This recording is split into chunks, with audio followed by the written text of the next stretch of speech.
හොඳයි අයිබෝවන් අපි මානව පෝෂණය කියන පාඩමයි අද කතා කරන්න යන්නේ. ඒකට මානව පෝෂණය කිව්වහම මිනිසුන්ගේ ශරීරය හැදිලා තියෙන්නේ මූලද්‍රව්‍ය වලින්. මූලද්‍රව්‍ය කියන්නේ මම හිතන්නේ ඔයගොල්ලෝ විද්‍යාව පාඩම ටික ඉගෙනගෙනත් ඇති. පදාර්ථයේ කඩාගෙන ගියාම ඒකේ අඩංගු වෙන මූලික ලක්ෂණ වෙනස් නොවන විදිහට තවදුරටත් කඩන්න බැරි අවස්ථාවක් එනවා. ඒවට අපි කියනවා මූලද්‍රව්‍ය කියලා. උදාහරණයක් විදිහට carbon, hydrogen, oxygen, calcium, phosphorus, magnesium මොන තමයි කියන්නේ මූලද්‍රව්‍ය කියලා. එතකොට මේ අපේ ශරීරය විතරක් නෙමෙයි බාහිර පරිසරයේ හැදලා තියෙන හැම දෙයක්ම හැදලා තියෙන්නේ ඔන්න ඔය කියපු මූලද්‍රව්‍ය වලින්. ඉතින් අපේ ශරීරයත් ඔය කියපු මූලද්‍රව්‍ය වලින් කොටසක් භාවිතා කරලා තමයි මූලද්‍රව්‍ය 25ක් විතර භාවිතා කරලා තමයි හැදිලා තියෙන්නේ. ඉතින් සාමාන්‍යයෙන් පුංචි ළමයෙක් ගත්තොත් මේගොල්ලන්ගේ ශරීරය තවදුරටත් වර්ධනය වෙනවා. ඒකට අලුතෙන් මූලද්‍රව්‍ය එකතු වෙන්න ඕනේ වර්ධනය වෙන්න නම් මේ කියපු මූලද්‍රව්‍ය. ඒකට වැඩිහිටියෙක් ගත්තොත් එයා වැඩ කරනකොට ක්‍රියාකාරකම් වලදී ශරීරයේ තියෙන කොටස් වැය වෙනවා. ඒකට වැය වෙනකොට අලුතෙන් තැනුම් මේකකේ වෙනුවට තැනෙන්න ඕනේ. ඉතින් අන්න ඒ වගේ මිනිසාගේ ශරීරයේ වර්ධනයට දිනපතා කළ යුතු එදිනෙදා කාර්යයන් ඉටු කර ගන්න අවශ්‍ය ශක්තිය ලබා ගැනීමටත් කෙවි යන හෝ අනතුරටපත් වෙච්ච දේහ කොටස් නැවත යථා තත්ත්වයට පත් කර ගැනීමට මේ කියපු මූලද්‍රව්‍ය ශරීරයට අවශ්‍ය වෙනවා. හැබැයි මූලද්‍රව්‍ය විදිහට වෙන වෙනම බාහිර පරිසරයේ මේ දේවල් දකින්න තියෙනවා අඩුයි. උදාහරණයක් විදිහට ගහක කොළයක් ගත්තොත් ඕකේ කාබනුත් තියෙනවා, හයිඩ්‍රජනුත් තියෙනවා, ඔක්සිජනුත් තියෙනවා, කැල්සියමුත් තියෙනවා, ෆොස්ෆරසුත් තියෙනවා, මැග්නීසියමුත් තියෙනවා. එහෙමයි. ඒකට සතෙක් ගත්තොත් අපි හිතමුකෝ ඌරෙක් කියලා. ඌරාගේ නයිට්‍රජන් තියෙනවා, ෆොස්ෆරස් තියෙනවා, පොටෑසියම් තියෙනවා, කැල්සියම් තියෙනවා, හයිඩ්‍රජන් තියෙනවා. ඒකත් එහෙමයි. කිරි ගත්තොත් එහෙම කිරි වලත් ඔය කියපු මූලද්‍රව්‍ය ගොඩක් තියෙනවා. ලුණු ගත්තොත් එහෙම ඒකේ සෝඩියම් තියෙනවා, ක්ලෝරින් තියෙනවා, ඊට අමතරව අයඩින් දාලා තියෙනවා නම් අයඩිනුත් තියෙනවා. ඒතර කිසිම බාහිර පරිසරයේ හුඟක් වෙලාවට මේවා මේ මූලද්‍රව්‍ය විදිහට වෙන වෙනම දකින්න තියෙනවා අඩුයි විශේෂයෙන්ම අපි ගන්න ආහාරවල. එතකොට ආහාර විදිහටනේ දේවල් ශරීරය ඇතුළට ගන්නෙ. මේ ඇත්තට මේ මූලද්‍රව්‍ය ලබා දෙන්නේ ආහාර හරහානේ. එතකොට ආහාර ගැන කතා කරන්න ගියොත් එහෙම මූලද්‍රව්‍ය විදිහට වෙන වෙනම අඩංගු ආහාර මොකවත් නැහැ කියලා කියන එක වඩා සාධාරණයි. එතකොට මේ ආහාරයේ මේ මූලද්‍රව්‍ය බහුල වශයෙන් අඩංගු වෙන ඒවා බහුල වශයෙන් මේ ආහාරවල මේ මූලද්‍රව්‍ය අඩංගු වෙන විදිහ අනුව අපි ඒවා මූලද්‍රව්‍ය කියන්නේ නැතුව ඒවට කියනවා පෝෂක කියලා. එතකොට පෝෂක කියුවහම මූලද්‍රව්‍ය කියන එකට වඩා ටිකක් සංකීර්ණ කතාවක්. කිසියම් පෝෂකයක මූලද්‍රව්‍ය එකකට වඩා වැඩි ගණනක් තියෙනවා. එතකොට ආහාරවල අඩංගු වෙන මෙන්න මේ ශරීරයට අවශ්‍ය කොටස් වලට කියනවා අපි පෝෂක කියලා. එතකොට පෝෂකයක් ගත්තොත් ඒකේ ඔය කියපු මූලද්‍රව්‍ය එකකට වඩා වැඩි ගණනක් තියෙනවා. ඒකට පෝෂක කියන විදිහට මේවා බෙදාගෙන තියෙන්නේ මේ ආහාර වල අඩංගු කොටස්. ඒ පෝෂක වලින් ශරීරයේ කරන කාර්ය මොනවද මේ පෝෂකයෙන් ශරීරයේ කරන්නේ? ඊට අමතරව මේ පෝෂකයෙන් නැති වුණොත් ශරීරයට මොකද වෙන්නේ? ඔන්න ඔය කියන දේ පදනම් කරගෙන තමයි මේක බෙදලා තියෙන්නේ පෝෂක විදිහට. ඒකට මේ පෝෂක ගැන තවදුරටත් කතා කරනවා. මූලික වශයෙන් ආහාරවල අඩංගු පෝෂක ආකාර පහකට බෙදන්න පුළුවන්. කාබෝහයිඩ්‍රේට්, ප්‍රෝටීන්, ලිපිඩ, විටමින් හා khනිජ කියලා. එතකොට අපි ගන්න ආහාරවල අඩංගු සංඝටක, පෝෂක සංඝටක මූලික වශයෙන් පහක් තියෙනවා. ඊට අමතරව ආහාරවල අඩංගු සංඝටක කිව්වොත් ඔකට ජලයත් එකතු වෙන්න ඕනේ. හැබැයි මෙතනදී ජලය කතා කරන්නේ නැත්තේ අපි ජලය පෝෂකයක් විදිහට සලකන්නේ නැහැ. ආහාරයක අනිවාර්යයෙන්ම අඩංගු වෙ යුතු සංඝටකයක් තමයි ජලය. නමුත් ඒක පෝෂකයක් විදිහට අපි සලකන්නේ නැති අංගම් මෙතනදී අපි ජලය ගැන කතා කරන්නේ නැහැ. හොඳයි. මේ විදිහට මේවා පෝෂක සංඝටක විදිහට බෙදලා තියෙන්නේ එකක්. මේවායේ අඩංගු වෙන මූලද්‍රව්‍ය විදිහ අඩංගු වෙන මූලද්‍රව්‍ය ප්‍රමාණයන් සහ මූලද්‍රව්‍ය වල ස්වභාවයන් අනුව මේ විදිහට පෝෂක සංඝටක වලට බෙදලා තියෙනවා. අනිත් කාරණේ තමයි මේ මූලද්‍රව්‍ය අවකාශයේ සකස් වෙලා තියෙන විදිහ. කොයි විදිහටද මේක අවකාශයේ හැදිලා තියෙන්නේ? අනිත් කාරණේ තමයි මේවායේ ශරීරය තුළ කෙරෙන කාර්යයන් මොනවද කියන එක. උදාහරණයක් විදිහට දැන් ප්‍රෝටීන ගත්තොත් හුඟක් වෙලාවට ශරීරයේ තැනුම් මේකක් වෙන්නේ ප්‍රෝටීන්. කාබෝහයිඩ්‍රේට් ගත්තොත් ශරීරයට ශක්තිය ලබා දෙන්නේ කාබෝහයිඩ්‍රේට්. ඔන්න ඔය විදිහට මේවා කරන කෘත්‍යවලු එකිනෙකට වෙනස් වෙනවා. ඒක හන්ද තමයි ඒවා පදනම් කරගෙන තමයි මේ සංඝටක පහක් විදිහට අපි බෙදාගෙන තියෙන්නේ. අපි මේ පාඩමේදී කතා කරන්නේ මේ සංඝටකවල වැදගත්කම් මොනවද?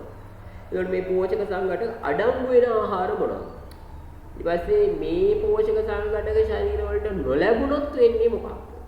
මොනවා වගේ තත්ත්වයන් ඇති වෙන්න පුළුවන්. එහෙම වෙනවනම් අපි මේ පෝෂක සංඝටක ශරීර වලට ගන්න ඕනේ. යම් යම් ප්‍රමාණවලින් ගන්න නම් ඒව අඩංගු වෙන ආහාර මොනවද කියන කතාව කතා කරනවා. ඊට අමතරව මේවා නිසි ප්‍රමාණ වලින් නොලැබුණාම ඇති වෙන සංකීර්ණ තත්ත්වයන්. මන්ද පෝෂණය වගේ තත්ත්ව. ඊට පස්සේ නිසි ප්‍රමාණයට වඩා ලැබුණාම ඇති වෙන තත්ත්වයන්. අධිපෝෂණය වගේ තත්ත්වයන් ගැන මේ පාඩමේදී කතා කරනවා. හොඳයි. අපි කාබෝහයිඩ්‍රේට් ගැන කතා කළොත් කාබෝහයිඩ්‍රේට් කියන පෝෂක සංඝටකය ප්‍රධාන වශයෙන්ම මම අර කියන්නේ මූලද්‍රව්‍ය වලින් මේ පෝෂක සංඝටක හැදිලා තියෙන්නේ කියලා. කාබෝහයිඩ්‍රේට් කියන පෝෂක සංඝටකේ හැදිලා තියෙන්නේ කාබන්, හයිඩ්‍රජන් සහ ඔක්සිජන් කියන මූලද්‍රව්‍ය අඩංගු වෙලා තමයි මේ කාබෝහයිඩ්‍රේට් හැදිලා තියෙන්නේ. එතකොට කාබෝහයිඩ්‍රේට් වල හයිඩ්‍රජන් සහ ඔක්සිජන් කියන මූලද්‍රව්‍ය දෙක සංයෝග වෙලා තියෙන්නේ දෙකට එක කියන අනුපාතයට. උදාහරණයක් විදිහට ගත්තොත් දැන් ප්‍රසිද්ධ කාබෝහයිඩ්‍රේටයක් තමයි උදාහරණයක් තමයි ග්ලූකෝස් කියන්නේ. ග්ලූකෝස් වල ඔක්සිජන් 6ක් තියෙනකොට ඒ වගේ දෙගුණයක් හයිඩ්‍රජන් තියෙනවා 12ක්. ඊළඟට සුක්‍රෝස් ගත්තොත් ඔක්සිජන් 11ක් තියෙනකොට ඒ වගේ දෙගුණයක් හයිඩ්‍රජන් තියෙනවා 22ක්. අන්න ඒ වගේ ඔක්සිජන් සහ හයිඩ්‍රජන් අතර අනුපාතය දෙකට එක. හයිඩ්‍රජන් සහ ඔක්සිජන් අතර අනුපාතය දෙකට එක වෙනවා මේ කාබෝහයිඩ්‍රේට් වල. ඊළඟට කාබෝහයිඩ්‍රේට් අවකාශයේ හැදිලා තියෙන විදිහ, කියන්නේ මේ මූලද්‍රව්‍ය අවකාශයේ සකස් වෙලා තියෙන විදිහ අනුව කාබෝහයිඩ්‍රේට් මූලික වශයෙන් කොටස් තුනයි ව්‍යුහය අනුව මොනොසැකරයිඩ්, ඩයිසැකරයිඩ් සහ පොලිසැකරයිඩ් විදිහට අපි කොටස් තුනකට බෙදන්න පුළුවන්. බලමු මොනවද මේ මොනොසැකරයිඩ් කියන්නේ කියලා. මොනොසැකරයිඩ් කියන්නේ කාබෝහයිඩ්‍රේට් වල සරලම තැනුම් මේකනේ. ඒ කියන්නේ කාබෝහයිඩ්‍රේටයක් කියන පෝෂක සංඝටකයේ තියෙන්න පුළුවන් සරලම විදිහ තමයි මොනොසැකරයිඩ් කියන්නේ. මේකේ රසායනික සූත්‍රය කාබන් 6යි, ඔක්සිජන් 12යි, හයිඩ්‍රජන් 12යි, ඔක්සිජන් 6යි. එතකොට මේ විදිහට කාබන් 6කුයි, හයිඩ්‍රජන් 12කුයි, ඔක්සිජන් 6කුයි අඩංගු වෙලා තමයි සරලම කාබෝහයිඩ්‍රේට් එකවත් මොනොසැකරයිඩ් හැදිලා තියෙන්නේ. එතකොට කාබන් 6කට වැඩිය අඩුවෙන් අඩංගු කාබෝහයිඩ්‍රේටයක් අපිට හොයන්න හම්බෙන්නේ නැහැ. මේක තමයි තියෙන සරලම ආකාරය. එතකොට මේකේ මේ කාබන්, හයිඩ්‍රජන් සහ ඔක්සිජන් කියන අණු අවකාශයේ පිහිටලා තියෙන විදිහ අණුව මූලික ආකාර තුනකට අපිට බෙදන්න පුළුවන් මොනොසැකරයිඩ්. ඒක තමයි ග්ලූකෝස්, ෆ්‍රක්ටෝස් සහ ගැලැක්ටෝස් කියන්නේ. එතකොට මේ තුනේම රසායනික සූත්‍රය වුත් එන්නේ C6යි H12යි O6යි. එතකොට ග්ලූකෝස් කියන්නේ පිෂ්ඨයේ ජීර්ණය වීමෙන් ලැබෙන අවසාන ඵලය ග්ලූකෝස්. එතකොට අන්තිමටම ජීර්ණය වෙලා ලැබෙන්නේ ග්ලූකෝස්. මෙන්න මේ ග්ලූකෝස් බිඳවට්ටල තමයි මිනිස්සු ශ්වසනයට, ඒ කියන්නේ සෛලීය ශ්වසනයට අවශ්‍ය ශක්තිය ලබා ගන්න. කියන්නේ සෛලවල ශක්තිය නිපදවන්නේ ඔන්න ඔය කියපු ග්ලූකෝස් බිඳවට්ටල. ඊට ෆ්‍රක්ටෝස් කියන්නේ පළතුරු වල අඩංගු සීනි. පළතුරු වල අපිට පැණි රසක් දැනෙන්නේ. මෙන්න මේ කියපු පළතුරු වල අඩංගු සීනි ඇත්තටම පළතුරු වල අඩංගු සීනි බිඳ වැටිලා හැදෙන අවසාන ඵලය. ඊළඟට ගැලැක්ටෝස් කියන්නේ කිරි. කිරි වල අඩංගු සීනි. ලැක්ටෝස් ජීර්ණය වෙලා ලැබෙන අවසාන ඵලය තමයි ගැලැක්ටෝස් කියලා කියන්නේ. හොඳයි. ඔය තියෙන්නේ මම කියන්නේ මේ ග්ලූකෝස්, ගැලැක්ටෝස් සහ ෆ්‍රක්ටෝස් වල පොදු සූත්‍රයක් කිව්වොත් කාබන් 6ක් තියෙනවා මේ හැම එකේම. ඊළඟට හයිඩ්‍රජන් 12ක් තියෙනවා සහ ඔක්සිජන් 6ක් තියෙනවා කියලා. හැබැයි මේවා මේ විදිහට රසායනික සූත්‍රයේ ඔක්කොගේම එකක් වුණාට මේ පේනවා ඇති මේ රූප සටහනේ මේ අවකාශයේ මේ කාබන්, හයිඩ්‍රජන් සහ ඔක්සිජන් සකස් වෙලා තියෙන විදිය මේ තුනේ වෙනස්. ඒක අනුව මේවා වෙන වෙනම ග්ලූකෝස්, ගැලැක්ටෝස් සහ ෆ්‍රක්ටෝස් විදිහට හඳුන්වනවා. ඔයාලට මේ කතාව පැහැදිලි වෙනවා ඇති මේ රූප සටහන දැක්කා. ඊළඟට මේ මොනොසැකරයිඩ් ඒවා දෙකක් එකතු වෙලා. කියන්නේ අර කාබන් 6යි හයිඩ්‍රජන් 12යි ඔක්සිජන් 6යි අණු දෙකක් එකතු වෙලා හැදෙන අණුවක් හඳුන්වනවා ඩයිසැකරයිඩයක් කියලා.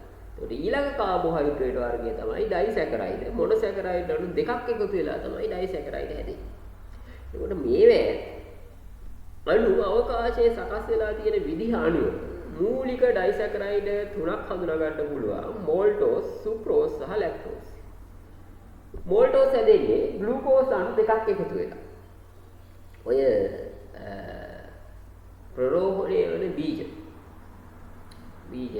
මුං ගැට එහෙම පැල කරලා ආහාරයට ගන්නකොට ඔයගොල්ලෝ දන්නවත් ඇති. පොඩි පැණි රසක් තියෙනවා. අනේ ප්‍රරෝහණය වන බීජවල පැණි රසට හේතු වෙන්නේ මෙන්න මේ කියන මෝල්ටෝස්. ඒ කියන්නේ පිෂ්ඨයේ බිඳ වැඩිලා ඇත්තට මෝල්ටෝස් බවට පත් වෙලා තමයි ඔය ප්‍රරෝහණය වන බීජවල තියෙන්නේ. ඊළඟට සුක්‍රෝස් කියන්නේ ග්ලූකෝස් අණුවකයි ෆ්‍රක්ටෝස් අණුවක එකතු වීමෙන් හැදෙන සංයෝගයක්.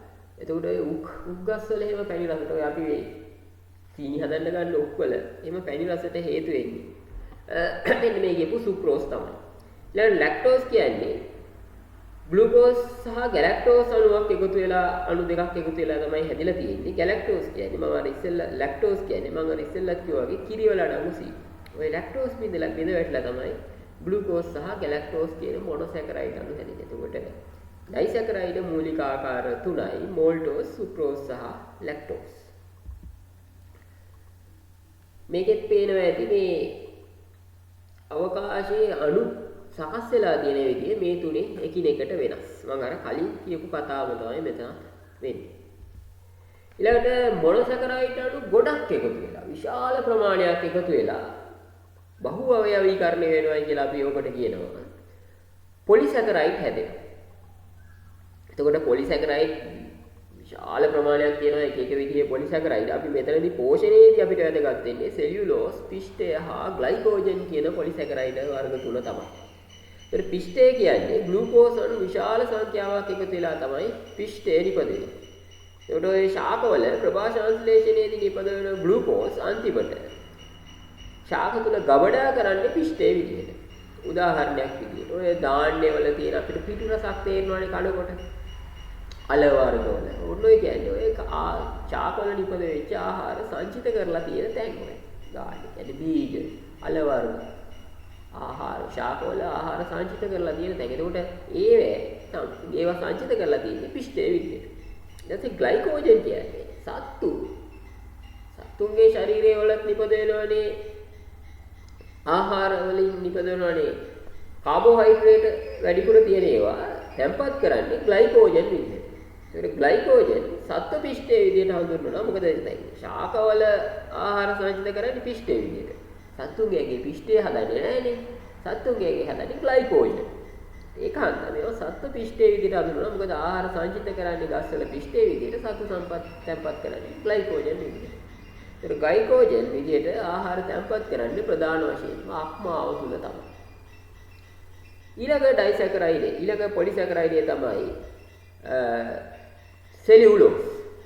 සෙලියුලෝස් කියන්නේ උගා වෙලාවට ශාකවල සෛල බිත්තිය හැදලා තියෙන්නේ සෙලියුලෝස් වලින්. එතකොට අපි ওই පලා වර්ග ශාකමය ආහාර ගන්නකොට ඒ හරහා සෙලියුලෝස් අපේ ශරීරයට යනවා.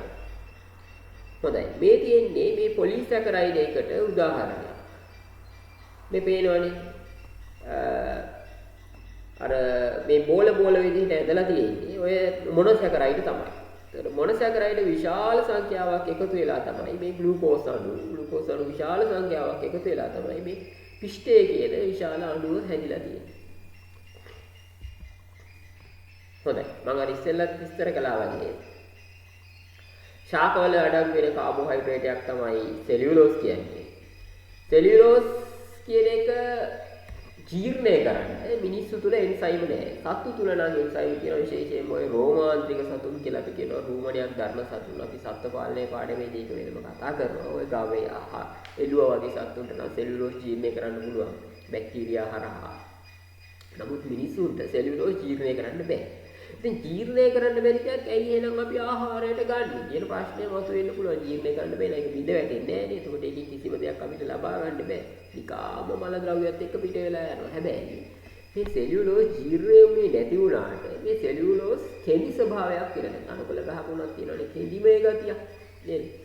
කෙඳි ස්වභාවයක් තියෙනවා මේ සෙලියුලෝස් වල. ඔන්න ඒ කෙඳි අතරේ ජලය රඳවා ගැනීමේ හැකියාවක් තියෙනවා. ඒකට ආහාර මාර්ගයේ විශේෂයෙන්ම මහාන්තයේදී මේ කෙඳි අතරේ ජලය රඳවා ගැනීමේ හැකියාවක් තියෙන නිසා සහ මේවා මේ මල ද්‍රව්‍ය වල තැනුම් මේකක විදිහට ක්‍රියා කරන නිසා මලපත්ය වගේ දේවල් වළක්වා ගන්නත් ආහාර ජීර්ණ පද්ධතියේ මනෝ ක්‍රියාකාරීත්වයට මෙන්න මේ සෙලියුලෝස් කියන කොටස් ආහාරය අඩංගු වෙන එක ඉතාමත්ම වැදගත් වෙනවා.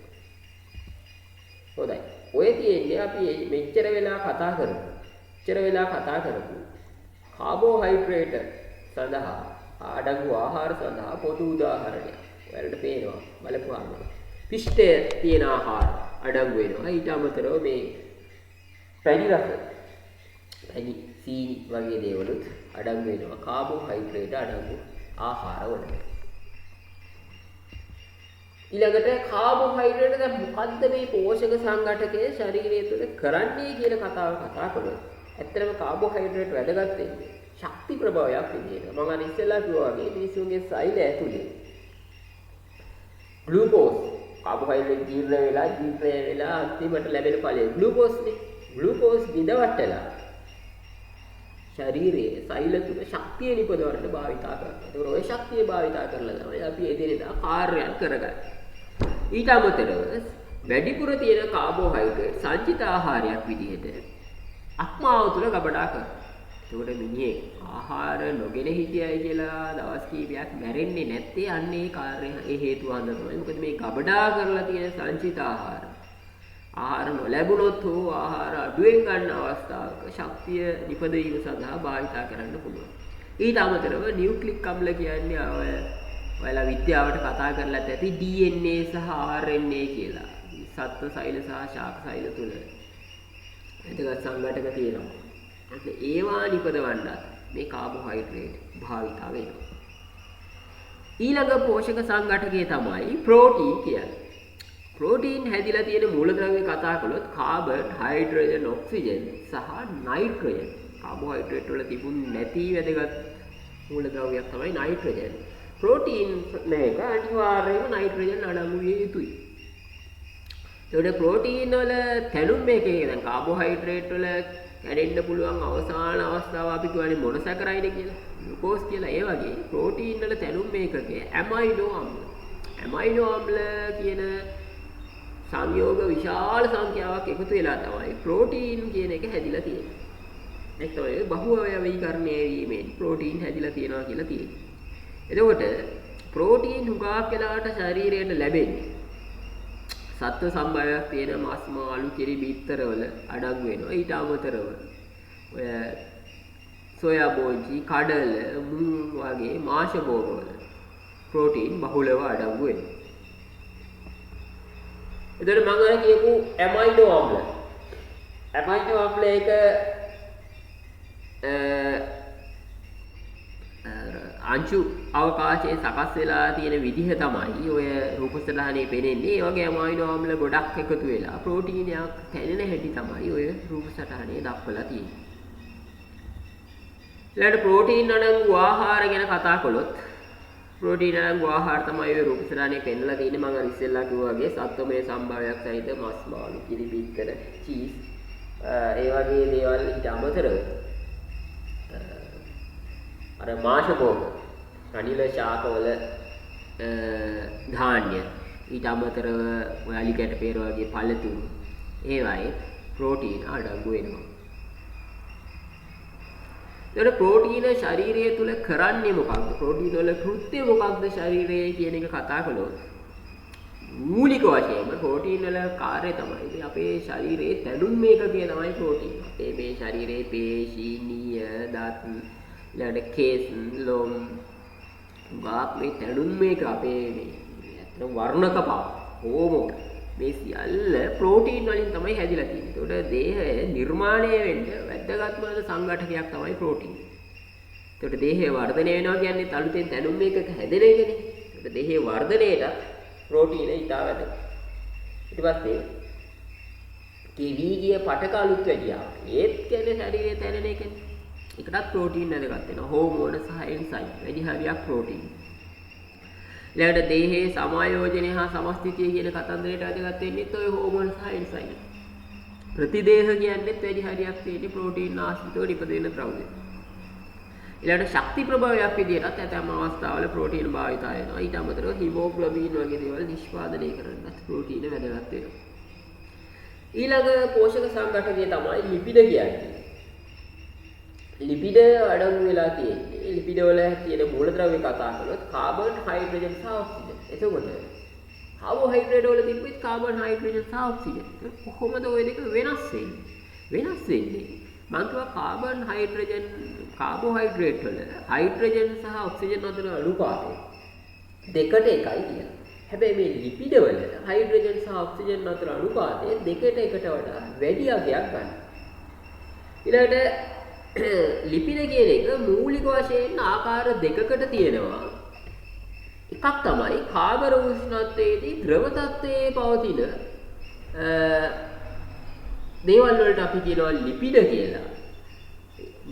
කාබර උෂ්ණත්වයේදී ද්‍රව තත්ත්වයේ පවතින ලිපිඩ වලට අපි කියනවා තෙල් කියලා. ඊළඟට කාබර උෂ්ණත්වයේදී ඝන විදිහට පවතින ලිපිඩ වලට අපි කියනවා මේද කියලා. එතකොට ලිපිඩ කියන එක බාහිර පරිසරයේ තියෙන ස්වභාවය අනුව මූලික ආකාර දෙකකට බෙදන්න පුළුවන් තෙල් හා මේද විදිහට. එතකොට ලිපිඩ අඩංගු ආහාර ගැන කතා කළොත් රටකජු, මාගරින්, පොල් තෙල් විශේෂයෙන්ම තෙල් වර්ග, මේද වර්ග, බටර් හරි. ඒ වගේ දේවල් වල ලිපිඩ අඩංගු වෙනවා. මේ තියෙන්නේ ඔය මේද ආම්ලයක ව්‍යුහය නැත්නම් මූලද්‍රව්‍ය අවකාශයේ සකස් වෙලා තියෙන විදිහ තමයි ඔය රූප සටහනේ දක්වලා තියෙන්නේ. ඉතින් මේ ලිපිඩ අඩංගු වෙන ආහාර මස්, මාළු, චීස්, බටර්. එතකොට අලිගැට පේන වගේ පළතුරු, චොක්ලට් වල සමහර ධාන්‍ය වර්ග වල විශේෂයෙන්ම ඔය සූර්යකාන්ත ඇට වගේ දේවල් වල ලිපිඩ අඩංගු වෙනවා. එතකොට ලිපිඩ ශරීරයේ කරන්නේ මොකද කියන කාර්යය තමයි අපි ඊළඟට කතා කරන්න යන්නේ. වැදගත්ම දේ තමයි ශක්ති ප්‍රභවයක් ලෙස. ඇත්තටම ලිපිඩ වලින් ලැබෙන ශක්තිය, බිඳවට්ට ලැබෙන ශක්තිය කාබෝහයිඩ්‍රේට් වලටත් වඩා වැඩි අගයක් ගන්නවා. ශරීරයේ ශක්තිය නිපදවීමේදී ලිපිඩ වැදගත් වෙනවා. ඊට පස්සේ මිනිස් ශරීරයේ විවිධ සංඝටක නිෂ්පාදනයටත් ලිපිඩ වැදගත් වෙනවා. විශේෂයෙන්ම ඔය අපේ හමට යටින් තියෙන අදශ්චර්මීය මේද ස්තරය නිපද වෙලා තියෙන ලිපිඩ වලින්.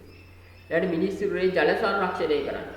ජල සංරක්ෂණයටත් ලිපිඩ වැදගත් වෙනවා. ඊළඟට දේහ උෂ්ණත්වය රැක ගන්න. විශේෂයෙන්ම මම අර කියපු අදශ්චර්මීය මේද ස්තරය හරහා තමයි දේහ උෂ්ණත්වයේ බාහිර පරිසරයට හානි වෙන එක වැළකීලා තියෙන්නේ. ඒකට ඒ කාරණේටත් ලිපිඩ වැදගත් වෙනවා. ඊට අමතරව ඔය විශේෂයෙන්ම අපේ අභ්‍යන්තර ඉන්ද්‍රියන් වැදගත් ඉන්ද්‍රියන් වට වෙලා තියෙනවා. සාමාන්‍ය ලිපිඩ ස්තරය. ඒකට මේක හන්දා බාහිර කම්පනවලදී මේ ලිපිඩ ස්තරය හරියට ස්පොන්ජ් එකක් වගේ ක්‍රියා කරනවා. අපේ හමට යටින් තියෙන මේද ස්තරය හන්දා අපිට යම් පහරක් වැදුනොත් විශේෂයෙන්ම මහා තායගේ ස්කූල් අයගේ එක නිකන් අර කම්පණය උරා ගන්න කම්පන පරිවාරකයක් විදිහට වගේ ක්‍රියා කරනවා. ඒකට අභ්‍යන්තර ඉන්ද්‍රියන්ගේ ආරක්ෂාවටත් ලිපිඩ වැදගත් වෙනවා. ඊටමතරව හෝමෝන සංශ්ලේෂණය සඳහා ලිපිඩ වැදගත් වෙනවා.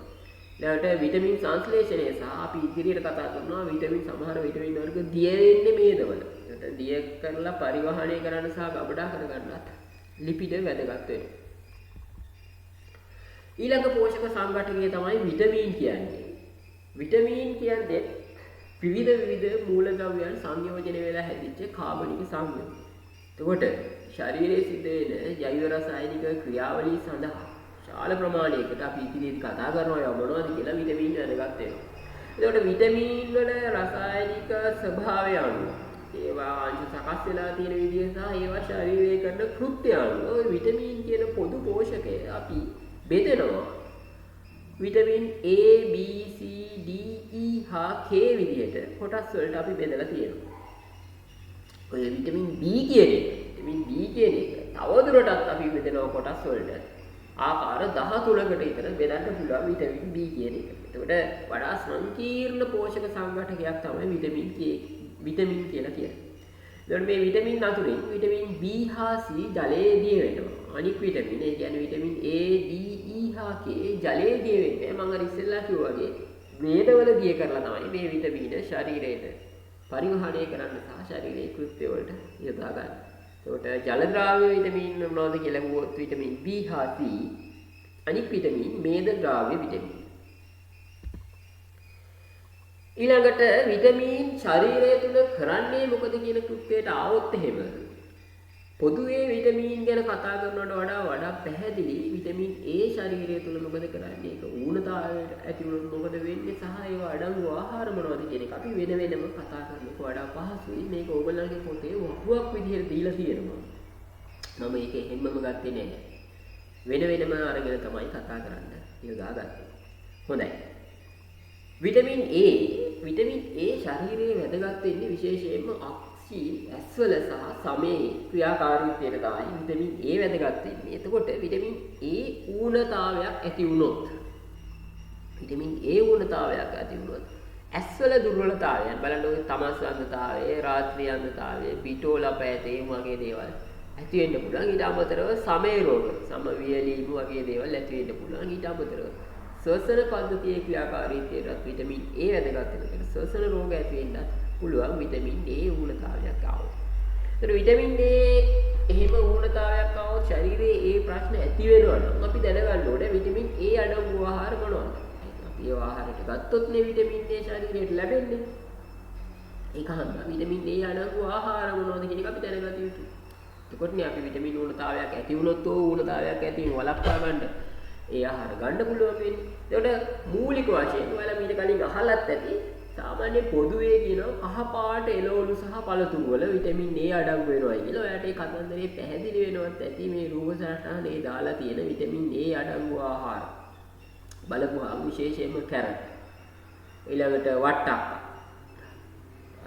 ඊළඟට ගස් ලැබු මේ රූප සටහනේ නැතත් ගස් ලැබු වගේ දේවල් ආහාරයට ගත්තම ශරීරයට විටමින් A ලැබෙනවා. ඊට අමතරව මාළු කොළ පාට එළවලු බ්‍රොකෝලි ඊළඟට නිවිති වගේ කොළ පාට එළවලු සලාද වගේ දේවල් වල ශරීරයට විටමින් A ලබා ගන්න පුළුවන්.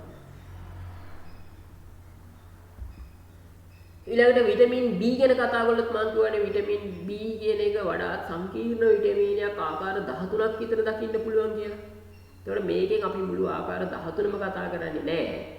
ශරීරයට වඩා වැදගත් වෙන ආකාර කිහිපයක් ගැන තමයි කතා කරන්නේ. ඒ යටතේ විටමින් B1 කියලා හඳුන්වනවා පළවෙනි ආකාරය. ඒකට විටමින් B1 කියන එක ශරීරයේ වඩා වැදගත් වෙන්නේ. ශරීරයේ ඌනතාවයක් ඇති වුණොත් එහෙම විටමින් B1 වල වර්ධනයේ බාල වීම, මුඛ කොන්වන වීම, රක්තහීනතාවය, සමේ වියලි බව, බැරි රෝගය. බැරි රෝගය කියන්නේ ශරීරයේ නිකන් අලස වීමක්, දුර්වල වීමක් වගේ තත්ත්වයක්. ඒක බැරි රෝගය වගේ රෝග ඇති වෙන්න පුළුවන්. එතකොට මේ විටමින් B ඌනතාවයෙන් මේ වගේ රෝග ඇති වෙනවා නම් අපි දැනගන්න ඕනේ විටමින් B අඩංගු ආහාර මොනවද? මග අරගන්න සහ ඒක ඇතිවීම වළක්වා ගන්න. විටමින් B අඩංගු B1 අඩංගු ආහාර විදිහට අපිට ධාන්‍ය වර්ග, කිරි, මාළු, ඊළඟට පළතුරු විශේෂයෙන්ම මේ සෝයා බෝංචි වලින් හදන ටෝෆු කියලා ආහාරයක් තියෙනවා. එතන අපි මේ රූප සටහනේ දකුණු පැත්තේ උඩ කෙළවරේ ඔය නිකන් සුදු පාටට කැට වගේ දකින්න පුළුවන්. ඔන්න මම අන්තර්ජාලයේ දැක්ක දෙතුන් තැනකම විටමින් B අඩංගු ආහාරයක් විදිහට ඔබ දක්වලා තියෙනවා. ඒක හන්දයි මම මේක එහෙමම ගත්තේ. ඊට අමතරව සෝයා හොයන්න නැත්නම් ඉතින් සෝයා මාළු අපේ ඉදිරියදා ජීවිතේ දකින්න පුළුවන් ධාන්‍ය වර්ග කිරි පහසුවෙන් අපිට විටමින් B1 කියන පෝෂක සංඝටකය මේ හරහා ලබා ගන්න පුළුවන්. ඊට පස්සේ විටමින් B2 ඊළඟ විටමින් වර්ගය. විටමින් B2 ඌනතාවයක් ආවොත් බොහෝ විට දකින්න පුළුවන් ලක්ෂණයක් තමයි වයසට ගිය ස්වභාවයක්. නිශ්චිත වයසට වඩා වයසට ගිය ස්වභාවයක් දකින්න පුළුවන් විටමින් B2 ඌනතා වයකදී. එතන විටමින් B2 අඩංගු ආහාර මොනවද කියලා කියනවනම් කිරි, බිත්තර, කුකුල් මස්, සෝයා බෝංචි, යීස්ට්, පලා වර්ග විටමින් B අඩංගු ආහාර විදිහට හඳුන්වන්න පුළුවන්. ඊට අමතරව මාමයිට් වල විටමින් B සංයෝග විශාල වශයෙන් තියෙනවා. B1, B2 විශාල වශයෙන් මාමයිට් යීස්ට් කියලා තියෙන යීස්ට් උත්සාරයෙන් ඇත්තට මාමයිට් හදලා තියෙන්නේ. මාමයිට් වලත් අඩංගු වෙනවා. හොඳයි. ඊළඟ විටමින් B වල ඊළඟ අපිට වැදගත් වෙන සංඝටකයේ විදිහට අපි කතා කරන්නේ විටමින් B6 කියන එක. විටමින් B6 ඌනතාවයක් ආවොත් ජීර්ණ පද්ධතිය ආබාධ, ස්නායු ආබාධ වගේ දේවල් ඇති වෙන්න පුළුවන්. එතකොට විටමින් B6 අඩංගු ආහාර මොනවද කියලා බැලුවොත් විශේෂයෙන්ම රටකජු වල මම දන්නේ ඔයාලට මේ රූප සටහනේක පැහැදිලිව අඳුර ගන්න පුළුවන්ද කියලා. රටකජු වල ඊළඟට කොළ පාට එළවලු ඊට අමතරව මස් විශේෂයෙන්ම පීකුදු වල විටමින් B6 කියන සංයම घटකය අපිට ලබා ගන්න පුළුවන් වෙනවා. හොඳයි. ඊළඟ අපිට වැදගත් වෙන විටමින් B සංකීර්ණය තමයි විටමින් B12 B12 කියලා කියන්නේ. විටමින් B12 ඌනතාවයක් આવොත් දකින්න පුළුවන් විශේෂිතම ඌනතා ලක්ෂණය තමයි රක්තහීනතාවය කියන්නේ. රක්තහීනතාවය කියන්නේ රතු රුධිරාණු වල නිපදවීමේ අඩුවක්. රක්තහීනතාවය. ඒකට රක්තහීනතාවය ඇතිවීම වළක්වා ගන්න නම් විටමින් B12 අපේ ශරීරයේ B12 කියන එක අපේ ශරීරයට ලබා ගැනීම වැදගත් වෙනවා. විටමින් B12 ගුණතාවයක් ඇති නොවි පවත්වා ගන්න. එහෙමනම් විටමින් B12 අඩංගු ආහාර මොනවද? විටමින් B12 සත්වමය ආහාර වලින් පමණයි ලබා ගන්න පුළුවන් කියලා තමයි අපේ මේ පෙළ පොතේ සටහන් කරලා තියෙන්නේ. හැබැයි අන්තර්ජාලයේ සමහර තැන්වල තියෙනවා සෝයා වලත් විටමින් B12 තියෙනවායි කියලා. මම දන්නේ ඒක නිවැරදිද කියලා එච්චර මේ විශ්වාසවන්ත ප්‍රභවයකින් මට ඒක තහවුරු කරගන්න බැරි වුණා. නමුත් අන්තර්ජාලයේ සමහර තැන්වල තියෙනවා අපේ පොළ පොතේ තිබ්බට සත්ව ආහාර මගින් පමණක් ලැබෙයි කියලා සෝයා වලත් විටමින් B12 තියෙනවායි කියලා. කොහොම වුණත් අපි සත්ව ආහාර මොනවද විටමින් B12 අඩංගු වෙන මාළු, බිත්තර, මස්, කිරි, චීස් වගේ සත්වමය ප්‍රභවයන් වල විටමින් B12 කියන විටමින් සංකීර්ණය අඩංගු වෙනවා. ඊළඟට විටමින් C. විටමින් C කියන එක C විටමින්නේ ඌනතාවයක් ආවොත් අපේ ශරීරයේ ඇති වෙන ගැටලු මොනවද කියලා කතා කළොත් එහෙම විශේෂයෙන්ම විදුරු මස් සහ දත් සහ විදුරු මස් වල නිරෝගීතාවයට ඉතාමත්ම වැදගත් වෙන විටමිනයක් තමයි විටමින් C කියන්නේ. විටමින් C ඌනතාවයක් ආවොත් ඔයාලට මේ රූප සටහනේ පේනවා විදුරු මසින් ලේ ගැනීම. ඊළඟට දත් වල නොයෙකුත් රෝග. ඊට අමතරව කෙස් වැටීම, හමේ වියලි බව. ඊට පස්සේ නින්දේ නොයෙකුත් දුෂ්කරතාවයන්. මේ නොයෙකුත් නින්ද යාම, අප්‍රමෝවත් නින්ද වගේ නින්දේ ප්‍රශ්න ඇති වෙන්න පුළුවන් විටමින් C ඌනතාවයක් ආවොත්. හන්දා විටමින් C ඌනතාවයන් වළක්වා ගන්න එක වැදගත් වෙනවා. ඒකට විටමින් C අඩංගු ආහාර මොනවද කිව්වොත් හැමෝම දන්නවා. ඊළඟට විටමින් මේ මෙතන සඳහන් කළා නැතත් විටමින් C ඉතාමත් වැදගත් වෙනවා. ශරීරයේ ප්‍රතිශක්තිය සඳහා. ඒකනේ C විටමින් ප්‍රතිදේශන හෙම්බිරිස්සාවේ වැඩිගෙන එනකොට ශරීරයේ ප්‍රතිශක්තිය සඳහා ඉතාමත් වැදගත් වෙනවා. රෝගකාරක වලට එරෙහිව ක්‍රියා කරන විටමින් C. ඒතකොට විටමින් C අඩංගු ආහාර මොනවද කියොත් විශේෂයෙන්ම පැංගිරි කුලයේ පළතුරු වල දොඩම්, නාරා බහුලව විටමින් C අඩංගු වෙනවා. ඊට අමතරව ඇඹුල් රස පළතුරු, නෙල්ලි, එතකොට අන්නාසි, පේර වගේ තක්කාලි වගේ දේවල් වලත් විටමින් C අඩංගු වෙනවා. ඊළඟට විටමින් D ගැන කතා කරොත් එහෙම විටමින් D වඩාත්ම වැදගත් වෙන්නේ දත් හා අස්ථි පද්ධතියේ නිරෝගී පැවැත්ම උදෙසා. ඒකට විටමින් D වල ඌනතාවයක් ආවොත් එහෙම දුර්වල වෙන්නේ දත් සහ අස්ථි. මේ රූප සටහනේ පේනවා දුර්වල අස්ථි වර්ධනයක්, දුර්වල දත් වල වර්ධනයක්, දත් වල දුර්වල වීම. ඊට අමතරව ප්‍රතිශක්තියේ දුර්වල වීම. ඊට අමතරව ડિප්‍රෙෂන් වගේ මානසික ප්‍රශ්න ඇති වෙන්න පුළුවන් විටමින් D ඌනතාවය. ડિප්‍රෙෂන් ඔකට කියන්නේ විෂාදය කියලා සිංහලයෙන්. ප්‍රශ්න ඇති වෙන්න පුළුවන් විටමින් D ඌනතාව ඇති වුණොත් එහෙම. එතකොට විටමින් D ඌනතාවයෙන් වළක්වා ගන්න නම් අපි ගන්න ඕනේ ආහාර මොනවද? විටමින් D අඩංගු ආහාර. විශේෂයෙන්ම බෝරක් මාතෙල් ඔය කොල්ලිව ඔයිල් කියලා කියන්නේ. ඊට පස්සේ කිරි, පීකුදු, බිත්තර.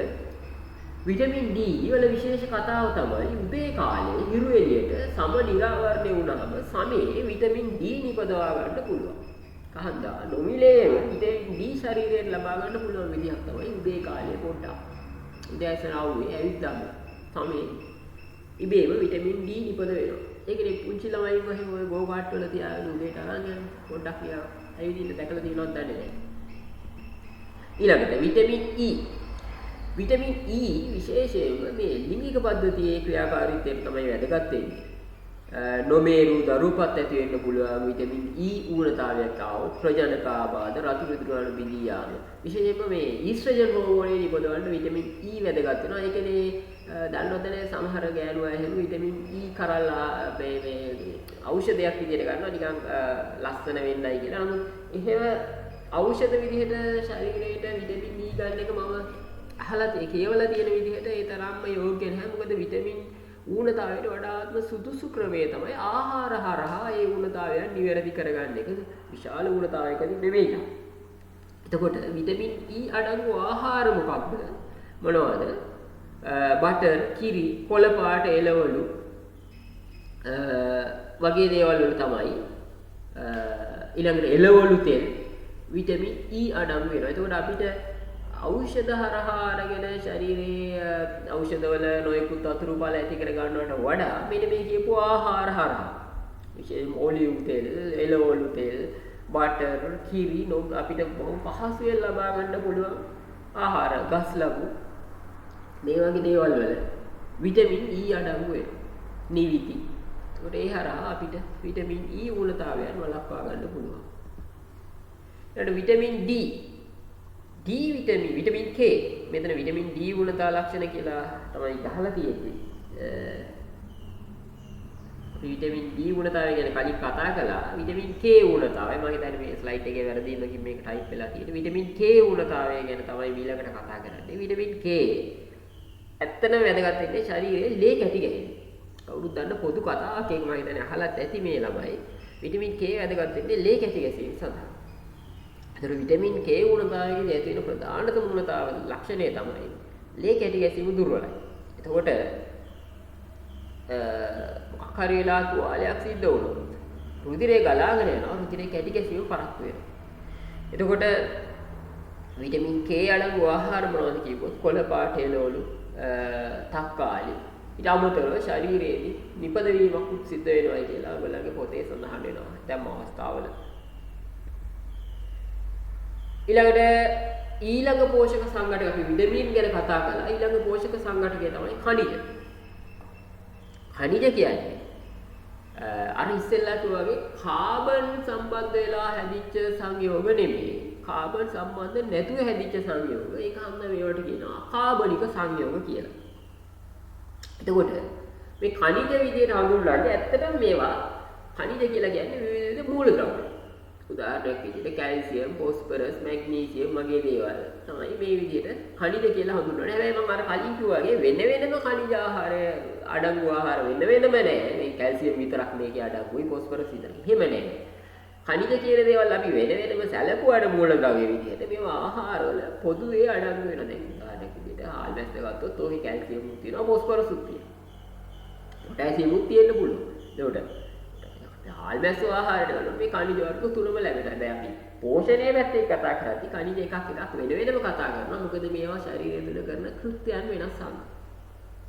එතකොට මේ ඛනිජ සලකපුවාම මූලික වශයෙන් කොටස් දෙකකට බෙදන්න පුළුවන්. එකක් තමයි ශරීරයට විශාල වශයෙන් අවශ්‍ය වෙන ඛනිජ. අපි ශාක පෝෂණයේදීත් කතා කරානේ නේද? ශාක වලට අවශ්‍ය වෙන පෝෂක විශේෂ පෝෂක මූලද්‍රව්‍ය විශාල වශයෙන් අවශ්‍ය වෙන ඒවා තියෙනවා. ඒවට අපි කියවා මහා පෝෂක කියලා. කුඩා වශයෙන් අවශ්‍ය වෙන කුඩා ප්‍රමාණ වලින් අවශ්‍ය වෙන අපි කියවා ශුද්ධ පෝෂක කියලා. හැබැයි මේ දෙකම අවශ්‍යයි. අවශ්‍ය වෙන ප්‍රමාණ වල තමයි වෙනස්කම් තියෙනවා. නමුත් මේ දෙකම ශරීරයට අවශ්‍යයි. ඒකට ඛනිජත් මූලික ආකාර දෙකකට බෙදන්න පුළුවන්. ශරීරයට වැඩි ප්‍රමාණයකින් අවශ්‍ය වෙන ඛනිජ. උදාහරණයක් විදිහට calcium, phosphorus, magnesium, sodium, sulphur වගේ ඛනිජ දවසකට මිනිස්සුන්ගේ ශරීරවලට ග්‍රෑම් එකක් විතර ඕනේ. එන විශාල ප්‍රමාණයකින් ඕනේ. ඊළඟට ශරීරයට අඩු ප්‍රමාණයකින් අවශ්‍ය වෙන ඛනිජ තමයි ඊළඟ කොටස. උදාහරණයක් විදිහට යකඩ, කොපර්, සිංක්, අයඩින් වගේ දේවල්. විශාල ප්‍රමාණ වලින් අවශ්‍ය නැහැ. ශරීරයට සුළු ප්‍රමාණයකින් අවශ්‍යයි. නමුත් අවශ්‍යයි. මේ කියවෙන්නේ මේක මේ අනවශ්‍යයි කියලා. අවශ්‍යයි, අත්‍යවශ්‍යයි. නමුත් අවශ්‍ය වෙන්නේ සුළු ප්‍රමාණ වලින්. එතකොට මේ ඛනිජවල එකක් ක්‍රියාකාරීත්වය සහ ඌනතා ලක්ෂණ ශරීරයේ මෙයාලා කරන කෘත්‍යයන් සහ ඌනතා ලක්ෂණ ඔයාලගේ පොතේත් මේක වගුවක් විදියට අඩංගු වෙනවා. මට මෙතනදී මේකේ තියෙන දේම කියන්නවට වඩා මට වැදගත් වෙන්නේ විශේෂයෙන්ම මේ කැල්සියම් සහ ෆොස්ෆරස් කියන දෙක. කැල්සියම් සහ ෆොස්ෆරස් කියන දෙක අඩංගු වෙන්නේ මේ දත් සහ අස්ථි වල. කැල්සියම් ෆොස්ෆේට් කැල්සියම් සහ ෆොස්ෆරස් අරගෙන ෆොස්ෆේට් විදිහට. එතකොට මේ දෙක දත් සහ අස්ථි පද්ධතියේ තැඩුම් මේකක විදිහට තමයි මේ දෙක ක්‍රියා කරන්නේ. එතකොට මේ දෙකේ ඌනතාවයක් ආවනම් දුර්වල වෙන්නේ දත් සහ අස්ථි. කියන කතන්දරේ තමයි මට මෙතන කියන්න ඕනේ උනේ. දැන් බලා මේකෙත් පේනවා ඇති. අස්ථි පද්ධතියේ දුර්වල වීම තමයි මේ කැල්සියම් ෆොස්ෆරස් දෙකේ ඌනතාවයකදී ඇති වෙන්නේ. ඊළඟට සෝඩියම් සහ පොටෑසියම් කියන දෙක ඔයාලට විද්‍යාව පාඩම් වලත් කරලා ඇති මේ ස්නායු ආවේග. නියුරෝනයක් කරා ස්නායු ආවේග සම්ප්‍රේෂණයට වැදගත් වෙන්නේ මේ සෝඩියම් සහ පොටෑසියම් කියන දෙක. එතකොට මොකද විභවාන්තරයක් ඔස්සේ මේ ස්නායු ආවේගයක් යන්නේ මිලිවෝල්ට් 5ක ධන සහ ඍණ විභවාන්තරයක් ඇති කරලා තමයි මේ ස්නායු ආවේග ගමන් කරන්නේ. මම මතක දන්නේ නැහැ පුංචි පන්ති වල අර ගෙවි කකුලකට පොඩි වෝල්ටේජ් එකක් දුන්නාම බැටරි එකක් අක්‍ර දෙකක් සම්බන්ධ කරලා ගෙවි කකුලට ටක් ගාලා නැමෙනවා. ඒ නැමෙන්නේ අර ස්නායු දැන් මැරිලා කකුලත් වෙන් කරලා නමුත් අර ධාරාවක් ගම වෝල්ටේජ් එකක් ගමන් විභවාන්තරයක් ඇති වෙන හාන්තාවේ ස්නායු අග්‍රවල කෘත්‍රිමව අපි ඇති කරපන්න ගෙවි කකුල ක්‍රියාකාරී වෙනවා. අන්නේ වගේ මේ ස්නායු ආවේග සම්ප්‍රේෂණයට ඔය සෝඩියම් පොටෑසියම් දෙක වැදගත් වෙනවා. ඒක හන්දා සෝඩියම් පොටෑසියම් දෙකේ ඌනතාවයක් ආවොත් ස්නායු වල ක්‍රියාකාරීත්වයට ඒක බලපානවා. දැන් මෙතනදිත් පේනනේ දැන් පේශී වල කෙන්ඩා පෙරලීම් ඊළඟට වමනේ පාචනය කම්පණය වගේ දේවල් මානසික ව්‍යාකූලතා ඇතිවීම හෘද පේශී වල ක්‍රියාකාරීත්වය කියන්නේ අර පේශී වල ක්‍රියාකාරීත්වයට සහ ස්නායු වල ක්‍රියාකාරීත්වයට මේක වැදගත්. කියන්නේ මේ ඔක්කොම වෙන මතක තියාගන්න නමාරු මම මේ පොදුවේ මතක තියාගන්න පහසු විදිහක් කියන්නේ. පොටෑසියම් කැල්සියම් ෆොස්ෆරස් දෙක ගත්තොත් මේක අස්ථි පද්ධතියේ දත්වල ක්‍රියාකාරීත්වය. ඊළඟ සෝඩියම් පොටෑසියම් දෙක ස්නායු පද්ධතියේ පේශී ක්‍රියාකාරීත්වය. ඒ වගේ පොදු මතකයක් තියාගත්තාම මේ ටික මතක තියාගන්න ලේසි. ඊළඟට මැග්නීසියම් උත් ඊළඟ වැදගත් සංඝටකයක් තමයි මේ දත් සහ අස්ථි වල ක්‍රියාකාරීත්වයට වැදගත් සංඝටකයක් තමයි මැග්නීසියම් කියන්නේ. ඊළඟට මේ ස්නායු ක්‍රියාකාරීත්වයට සහ පරිවෘත්තීය ක්‍රියාවලට මැග්නීසියම් යම් මට්ටමකට වැදගත් වෙනවා. එතකොට ඒකේ ගුණතාවයක් ඇති ආවොත් එහෙම ස්නායු දුබලතා, හෘද ස්පන්දනයේ දුබලතා, මානසික ව්‍යාකූලතා, ශරීරයේ දුර්වල වීම වගේ දේවල් ඇති වෙන්න පුළුවන්. ඊළඟට යකඩ වඩා වැදගත් වෙන්නේ යකඩ අපි ගන්නවත් නේ රක්තේ පුංචි ළමයින්ට එහෙමත් දෙන්නේ යකඩ අර සිරප් එකක් විදියට එහෙම මතකද දන්නේ පුංචි නංගිලා මල්ලිලා ඉන්නවනම් දන්නවා ඇති. මොකද යකඩ කියන්නේ හිමෝග්ලෝබින් අපේ ශරීරයේ රුධිරයේ අඩංගු වෙන හිමෝග්ලෝබින් කියලා සංයෝගයක්. ශරීරයේ ඔක්සිජන් පරිවහනය කරන්න තමයි හිමෝග්ලෝබින් වැදගත් වෙන්නේ. ඒකට හිමෝග්ලෝබින් හන්ද තමයි රුධිරයේ රතු පාට ඇති වෙලා තියෙන්නේ. ඒකට රතු පාට අඩු වෙනවා කියන්නේ රක්ත හීනතාවය කියන රෝගය ඇති වෙන්න යකඩවල අඩුවීම බලපාන්න පුළුවන්. එතකොට හිමෝග්ලෝබින් අඩු වුණා නම් ඔක්සිජන් පරිවහනය අඩු වෙනවා. එතකොට ශරීරයේ ක්‍රියාකාරීත්වය අඩු වෙලා අලස බව, වර්ධනයේ දුර්වල වීම. ඔක්සිජන් හරියට ගියේ නැත්නම් සෛල වැඩ කරන්නේ නැහැ. ඒක හන්ද යකඩවල උණුතාවයක් આવොත් එහෙම ඇති වෙන්න පුළුවන් ප්‍රධානම ගැටලුව තමයි රක්තහීනතාවය. රක්තහීනතාවය නිසා ඇති වෙනවා තමයි අලස බව, මානසික වර්ධනයේ දුර්වල වීම වගේ දේවල්. ඊළඟට ක්ලෝරින් වැදගත් වෙන කණිජයක් ආමාශයේ තියෙන HCl නිෂ්පාදනයේ වඩා වැදගත් වෙනවායි කියලා තියෙනවා. ඊට අමතරව ඔය ක්ලෝරින් වගේ දේවල් ආශ්‍රිත පීඩනය පවත්වා ගන්නත් වැදගත් වෙනවා. සෛලයක් ඇතුළේ. ඊළඟට අයඩීන් කියන එක ඉතාමත් වැදගත්. නිතර අහන්න ලැබෙනවා අපිට අයඩීන් ඌනතාවයක් නැති වෙනවා, ගලගන්නේ ඇති වෙනවා, ඕ වගේ ප්‍රශ්න ඇති වෙනවා කියලා. අයඩීන් කියන එක විශේෂයෙන්ම වැදගත් වෙන්නේ තයිරොක්සින් නිෂ්පාදනයේට. ශරීරයේ තයිරොක්සින් නිෂ්පාදනයේට. ඒකට තයිරොක්සින් වැදගත් වෙනවා හෝමෝනියක් විදියට වර්ධනයේට ශරීරවල. එතකොට අයඩීන් ඌනතාවයක් ආවොත් වර්ධනයේ දුර්වල වෙලා බුද්ධි වර්ධනය අඩාල වීම, උසයාම ප්‍රමාදේ, ඊට අමතරව අයඩීන් ඌනතාවය කියලා තියෙන පුළුවන් විශේෂම දෙයක් තමයි ගලගන්නේ වගේ රෝගාබාධ ඇති වෙන්න පුළුවන්. අයඩීන් ඌනතාවයේදී අපි මේක ඉදිරියේදී කතා කරනවා මන්ද පෝෂණය කියන කතාව යටතේ වඩා විස්තර ඇතුව. ඊට පස්සේ මම කිව්වනේ මේ ආහාරයේ අඩංගු පෝෂකයක් නොවන ඒත් වඩා වැදගත් සංඝටකයක් තමයි ජලය කියලා. ඉතින් ආහාරවල පෝෂකයක් විදිහට සැලකුවේ නැතුවට තාම වැදගත් සංඝටකයක් තමයි ජලය. විශේෂයෙන්ම මනුස්සයාගේ ශරීරයේ 70%ක් පමණ අඩංගු වෙනවා ජලය. එතකොට සියලුම මේ අපේ මේ ශරීරයේ සිද්ධ වෙන සියලුම ප්‍රතික්‍රියාවන් සියලුම ක්‍රියාවන් සිද්ධ වෙන්නේ ජලීය මාධ්‍යයෙන්. අන්න මේ ජලය කියන එක පෝෂකයක් නොවුනට මිනිසාට ඉතාමත්ම වැදගත් සංඝටකයක්. සාමාන්‍යයෙන් මිනිස් ශරීරයේදී සාමාන්‍යයෙන් දවසකට ජලය ලීටර් 2ක් 3ක් පැහැර වෙනවා. ඊට අමතරව ශරීරයට ඒක හන්දා ලබා ගත යුතුයි ජලය ලීටර් 1ක් 5ක් අතර ප්‍රමාණයක් බාහිරින් ලබා ගත යුතු වෙනවා. මිනිසුන්ට ආහාර නොමැතිව දින සතියක් විතර ජීවත් වෙන්න පුළුවන්. නමුත් ජලය නැති වුණොත් දවස් 3කට වඩා ජීවත් වෙන්න අමාරුයි. මොකද ඒ තරමට සියලුම රසායනික ප්‍රතික්‍රියාවල් සිද්ධ වෙන්නේ මිනිස් මනුෂ්‍යයාගේ ජලීය මාධ්‍යයෙන්. හන්දා ජලය ආහාරයට ජලය ආහාරයේ වැදගත් සංඝටකයක් විදිහට අවශ්‍ය ජල ප්‍රමාණය දවසකට පානය කරන එක ඉතාමත් වැදගත් වෙනවා. වඩාත්ම නිරෝගී පැවැත්මක් උදෙසා. ජලයෙන් තියෙන ප්‍රයෝජන මොනවද එතකොට? මොකද්ද ජමන්තුනේ නිරෝගී පැවැත්මකට ජලය වැදගත් කියලා? ශරීරයේ දෙන සියලුම පරිවෘත්තීය ක්‍රියා. සියලුම ප්‍රතික්‍රියා සිද්ධ වෙන්නේ ජලීය මාධ්‍යයෙන් කියලා මම කියනවා. ඊළඟට ආහාර ජීර්ණය පහසු කරවීම. මොකද ආහාරේ වියලි වෙලා තිබුණොත් මුකුත් කරන්න බෑනේ. ජීර්ණය වෙන්නේත් නෑ, ජීර්ණය පහසුත් නෑ. ඊළඟට ආහාර මාර්ගය තුල ආහාරේ ගමන් හිතලා බලනකොට දැන් කට උගුර කට හොඳටම වේලිලා තියෙන වෙලාවක බිස්කට් එකක් කන්න පුළුවන්. අමාරු. ඒ වගේ තමයි ආහාර මාර්ගය තුල ආහාර ගමන් කරන්න පහසු කරන්නත් ජලය වැදගත් වෙනවා. ඊළඟට ද්‍රව්‍ය අවශෝෂණය වෙන්නේ ජලයේ දිය වෙලා තමයි.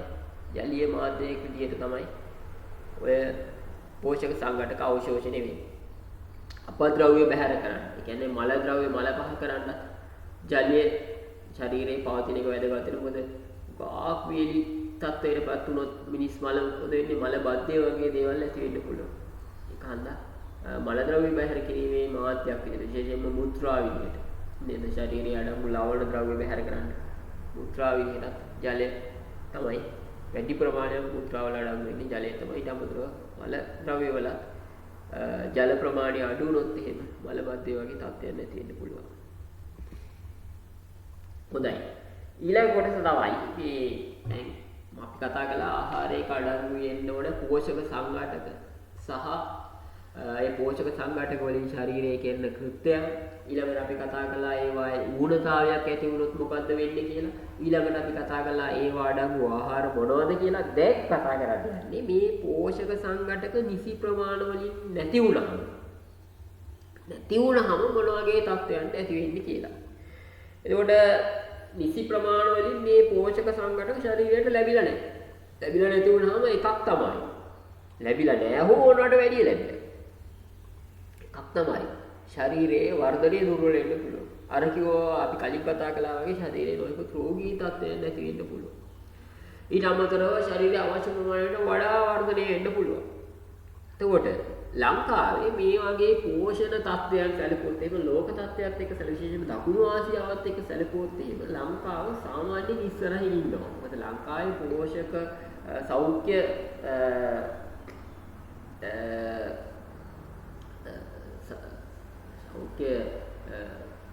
අපි ගත්තොත් එහෙම දත්තයන් දකුණු ආසියාවේ අනික් රටවලට වඩා බොහොම ඉහළ තැනක තියෙනවා. හැබැයි ඒකෙන් අදහස් වෙන්නේ නෑ ලංකාව 100% හොඳ තත්ත්වයක ඉන්නවා කියලා. ලංකාව ඇතුලේ ගත්තොත් එහෙම එක එක දිස්ත්‍රික්කවල පෝෂක තත්ත්වයන් වෙන වෙනම සැලකුවොත් කොළඹ ගම්පහ කළුතර වගේ ප්‍රදේශවල මහනුවර කෑගල්ල වගේ ප්‍රදේශවල යම් මට්ටමක සතුටුදායක තත්ත්වයක් තියෙනවා. හැබැයි වතුකරේ මොනරාගල බදුල්ල මුලතිව් මන්නාරම් වගේ ප්‍රදේශ ගත්තොත් මේ ආයේ පෝෂණ තත්ත්වයන් ඒ තරම් සතුටුදායක නැහැ. ඒකට සමස්තයක් විදිහට රටක් විදිහට ගත්තොත් එහෙම දකුණු ආසියාවේ අනික් රටවල් වලින් ඉස්සරහින් හිටියට ලංකාවේ පෝෂණ ගැටලු නැහැ කියන්න බෑ. ලංකාවේ පෝෂණ ගැටලු තියෙනවා. මොනවද මේ පෝෂණ ගැටලු?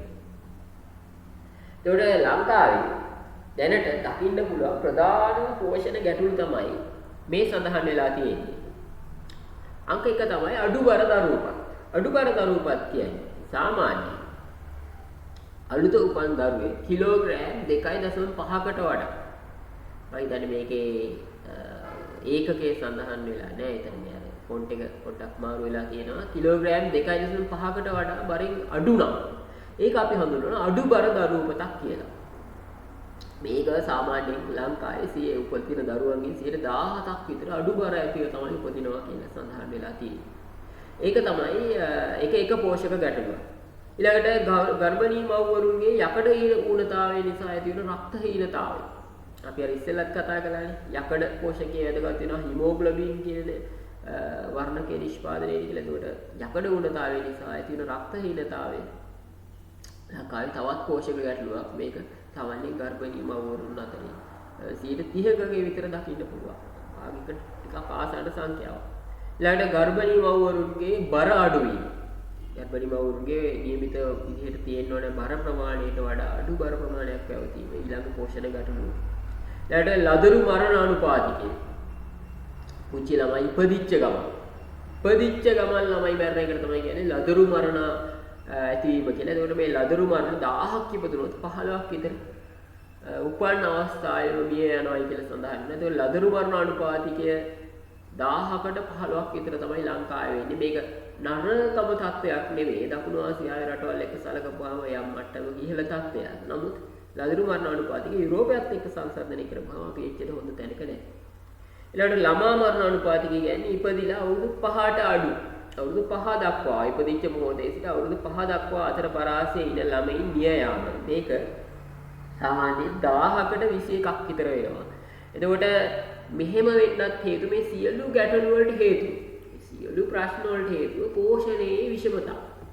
පෝෂණය නිසි පරිදි නොලැබීම තමයි මේ සියලු ප්‍රශ්න වලට හේතුව. එතකොට මෙන්න මේ කියපු ප්‍රශ්න තමයි මේ ලංකාවේ දකින්න පුළුවන් පෝෂණයේ විෂමතාව හංගා ඇති වෙන ප්‍රශ්න. මූලික වශයෙන් දකින්න පුළුවන් ප්‍රශ්න ටික මේ ටික තමයි. එතකොට එහෙමයි අපි નિયમિત පෝෂක මේ ප්‍රශ්න මඩහර ගන්නවා. નિયમિત පෝෂණය ලබා දෙන්න ඕනේ මිනිස්සුන්ට. පෝෂණය ලබා දෙනවා නම් හැමෝටම එකම ප්‍රමාණ වලින් මේ පෝෂක සංඝටක අපි හරි කලින් විස්තර කරපුවා අවශ්‍ය වෙන්නේ නැහැ. ඒක තීරණය වෙනවා මිනිස්සුගේ වයස අනුව. උදාහරණයක් විදිහට පුංචි ළමයෙක් ගත්තොත් එයා වැඩෙනවා. ඒකට එයා වැඩෙනවා නම් එයාට අවශ්‍ය පෝෂණය වෙනස්. වැඩිහිටියෙක් ගත්තොත් එයා වැඩිලා ඉවරයි. එතකොට වැඩෙන කෙනෙකුට ශරීරයේ තැනුම් මේකක හදාගන්න ප්‍රෝටීන වගේ දේවල් වඩා වැදගත් වෙනවා. නමුත් වර්ධනය වෙච්ච වැඩිහිටියෙක් ගත්තොත් එයා වඩාත්ම කරන්නේ ශරීරයේ ශක්තිය වැය කරන එක. එතකොට එයාගේ ශරීරයේ වැය වෙන ශක්තිය. එතකොට එයාට වඩා වැදගත් වෙන්නේ ශක්තිය නිපදවන පෝෂක සංඝට. අන්න ඒ වගේ වයස අනුව අවශ්‍ය පෝෂණය වෙනස් වෙනවා. ඊළඟට සෞඛ්‍ය තත්ත්වය අනුව දැන් රෝගියෙක් ගත්තොත් එහෙම රෝගියාට අවශ්‍ය පෝෂණය වෙනයි. රෝගියා වැඩි ශක්තිය වැය කරන්නේ ඇඳක ඉන්නේ. එයාට අවශ්‍ය වෙන්නේ වඩා ප්‍රතිශක්තිය වර්ධනය කරන ඒ වගේ පෝෂකකට.